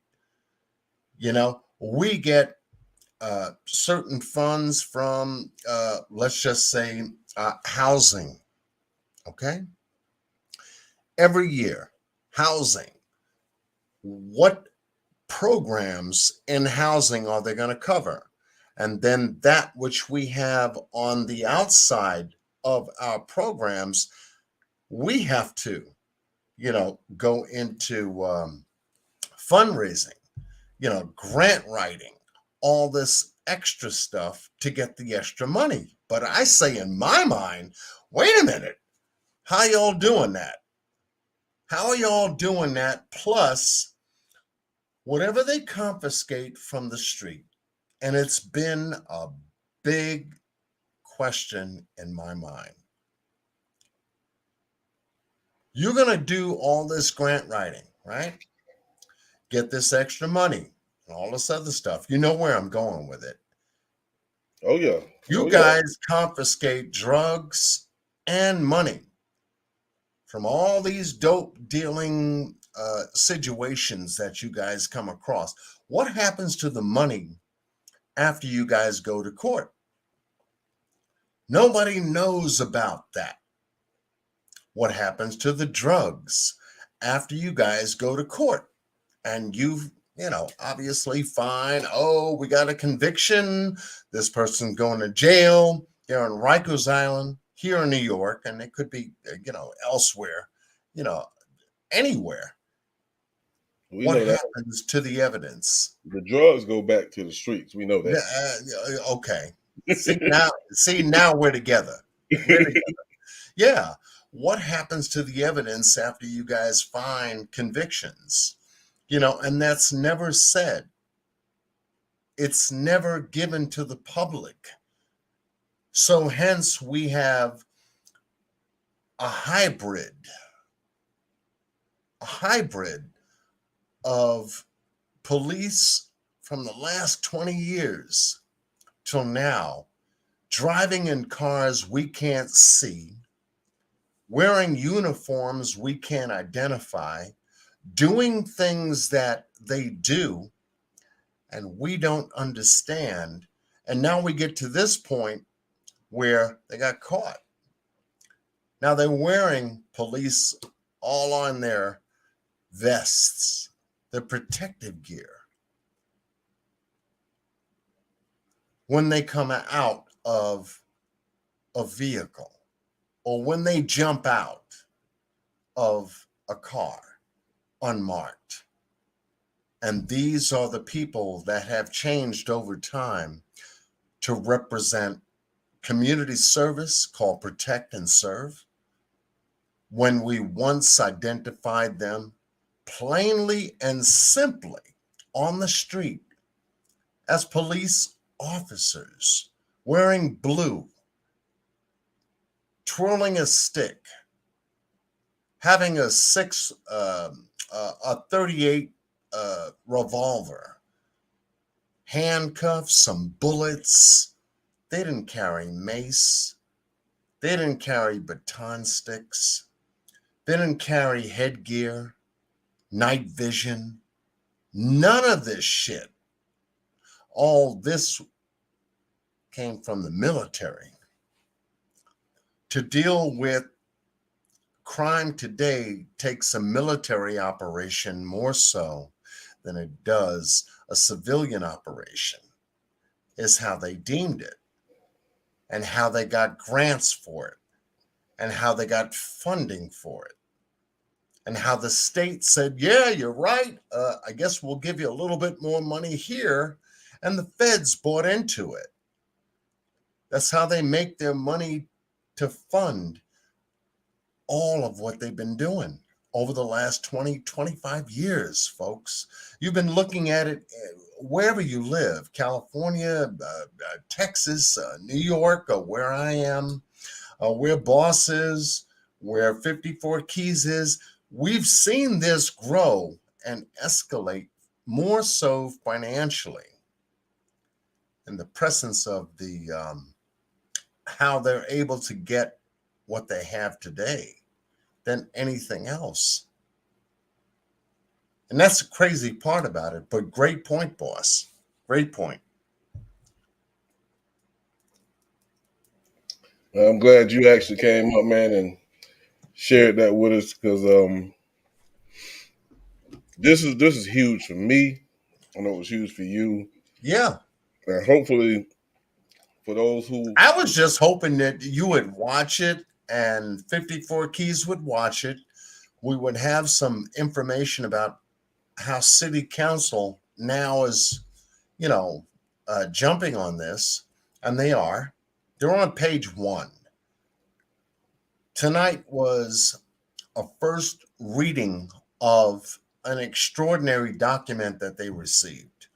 They have to go back over it at least 3 times in order to consider making changes to law enforcement policy.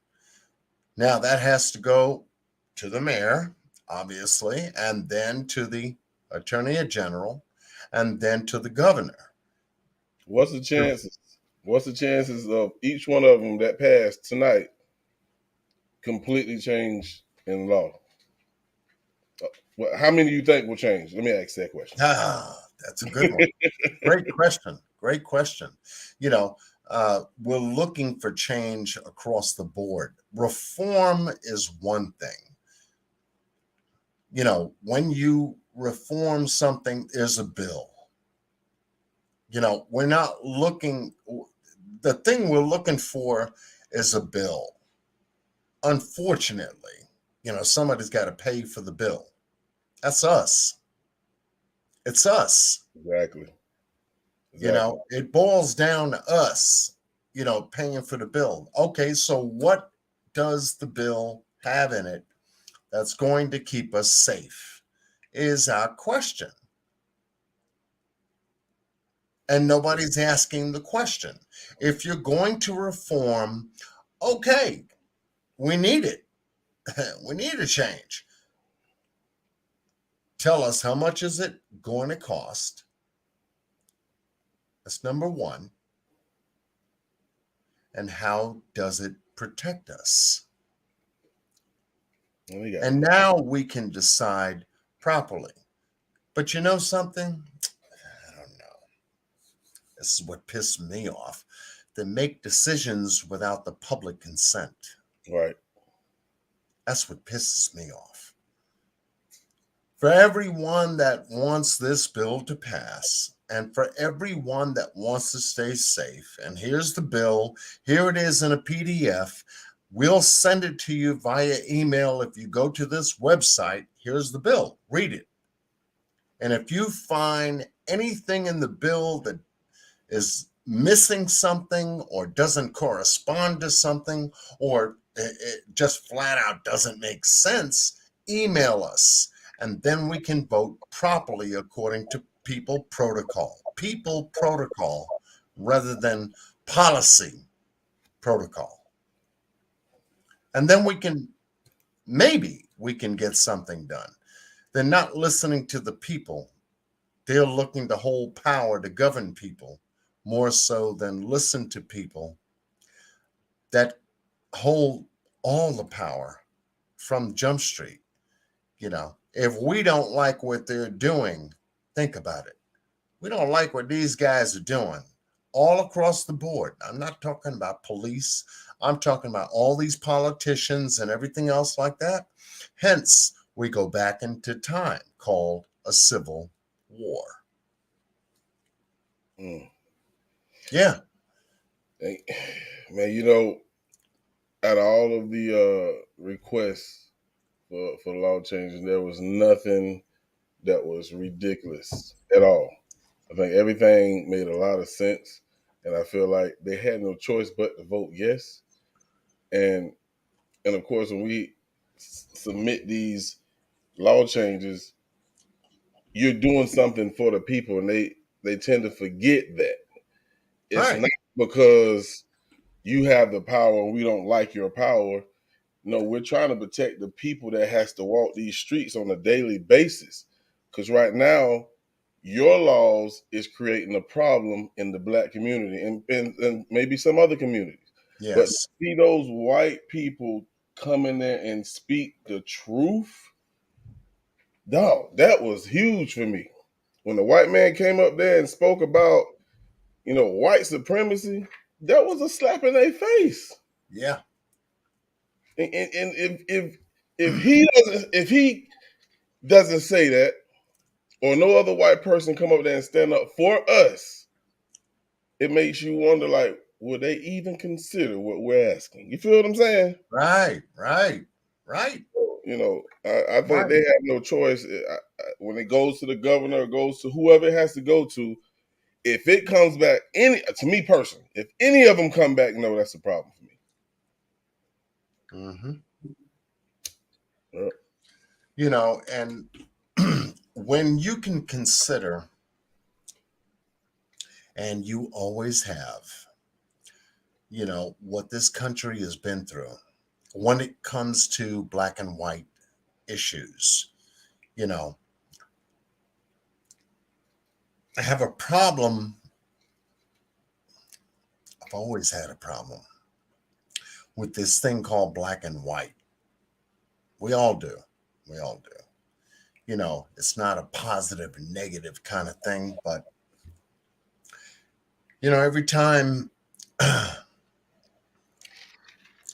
I look at the American flag, it's missing something. I've always said as a child, it's missing something. We have the red, the white, the blue, and the stars. And you know where I'm going. I know where you're going. Yeah, I said it's missing something, because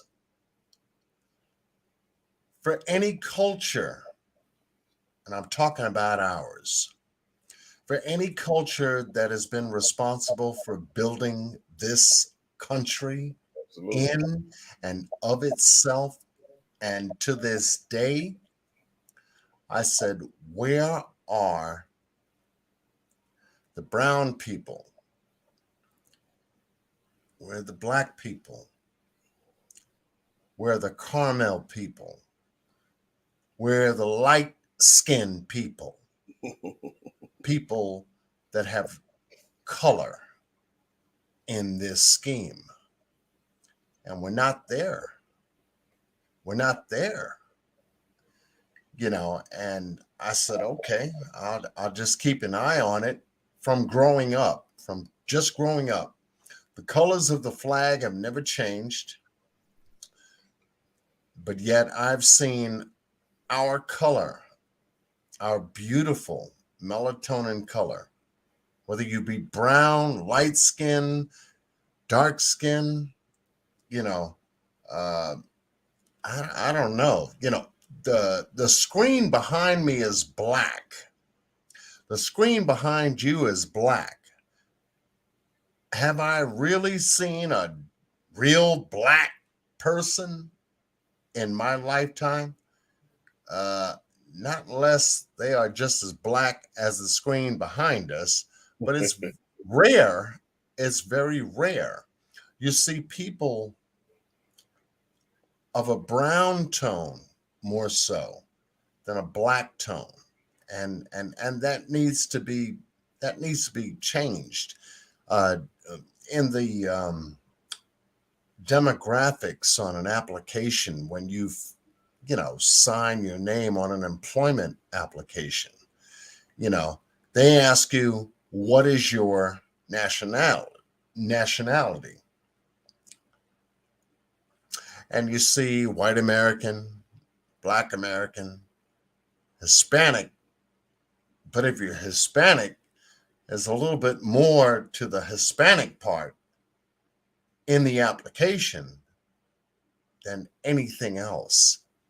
Asian or Caribbean or something else.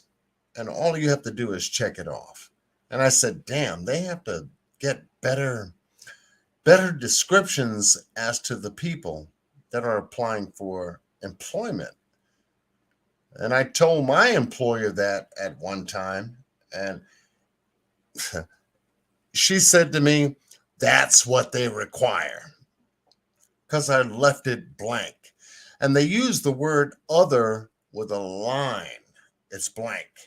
If you are other, I've always tried to understand what the fuck that meant. You know what I mean? If you're other, I'm like, okay, other, like who? Who? Who? Who? But this is how our government identifies who we are, as the people that support what they do. Yeah. Man. That's what they do. And we have to pay attention. What's said on an application of employment, think about it. What's said on an application of employment also identifies how much they know about us. They really don't. They don't. They want everyone to come in. We'll take care of you. We got programs and everything will be fine. But the mixing culture of enormous amount of culture, if you will, into a melting pot of cultures that don't know one another. How much do we know about the Chinese? How much do we know about the Black history? We're still going, 400 and some odd years with Black history in this country? And we expect other cultures to know that? How much do we know about the Asian culture? How much do we know about the Hispanic culture? How much do we know about the Somalian or anybody else from any other country? Romania, Ukraine, Russia, for Christ's sake. How much do we know? What are they teaching in school about these cultures? So now we get into a wider demographic viewpoint. And we don't know a lot about anybody. All they're teaching us is not to trust anybody, as basic point. Not even the damn police that's supposed to protect and serve us. So if we've gotten down to the lowest point that we've come to, and we've got to challenge authorities about how they're supposedly trying to take care of us. What's to say the other cultures aren't thinking the same thing, thinking the same damn thing? Right. Absolutely. In that regard,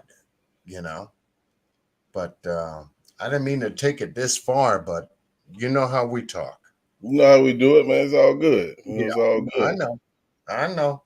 But I had to jump up here and thank you so much for sharing that, because not a lot of people are aware that council meeting did take place tonight, and you showed it live. And let's see what they do in reference to this case. What reforms are they going to propose? Because city council is a body within a city of every city, everyone. And you can go up to city council when you can find out what the schedule is and voice your opinion. Yes. Like these folks did tonight. And all they can do is propose. Yep. Gather information to propose to the mayor, that goes up to the attorney general, and then goes up to the governor to see if some laws can be changed. We'll see. Yep. We'll see how they work. We seen them make the effort. So we ain't trying to hear nothing about it. Starts locally, and that's where they at with it right now. So yeah, if nothing happens, that tells you a lot about the system. Point blank. Period. That sucks. Yep, it does. That sucks because we've seen that already. Yep. Yeah, man. I'm gonna go ahead and get up out of here, man. I definitely again appreciate you for sending me that link. Appreciate you for coming up here. Everybody in the chat who hung out with us and watched the city council meeting in Memphis as we continue to strive for justice for Tyree. They just been arrested. They haven't been convicted yet, so we still got a ways to go. Keep fighting. Right. Are you gonna make like little shorts, clips of tonight's Better believe meeting? it. You better believe it. Okay, good. Because I was hoping so. Because the thing about getting justice in all these cases is one, staying on top of the case, obviously. Yeah. Obviously, we can get as much information as content creators about this case as we can. But really rooting down to where all this information is coming from, we have to scrutinize where it's coming from.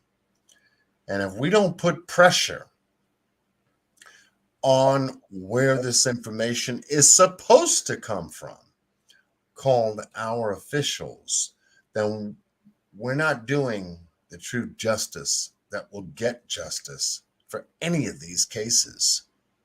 None of them. Right. None of them. They go quiet. They go behind the scenes. Nothing more is said. And we live our daily lives. And all of a sudden, somebody else's case hits the fan. Yep. That gets our attention. So, for Breonna Taylor, I'm watching that, as carefully as possible. I'm watching the West Boys, and Oh yeah. And we own it. Yeah. All these different cases, and the numbers start to pile up, and there's only but so many of us doing it. So we appreciate everybody's support, though. We do. All right, so we're gonna get up out of here, man. Salute to everybody, man. Y'all be waiting for the round table because we ain't finished. We coming to you with a round table react soon. And so y'all stay tuned for that, man. Yeah, definitely. I'll let you close up, and thank you for having me up. I had to, take a pause over here. I said, "Oh shit, Boss Blake wants me to come up. I gotta go." I appreciate Boss it. is calling me. My brother's calling me, so I gotta jump up there and say hello and give my insight. Nobody do it like John Q, man. All right, man. I'll catch you later. That'll be easy, man. So yeah, still justice for Tyree. We're going to go ahead and close things down. Y'all stay tuned for the next roundtable. Stay tuned for my next live. Got some things coming down the pipeline. In the meantime, between time, y'all be easy. All right.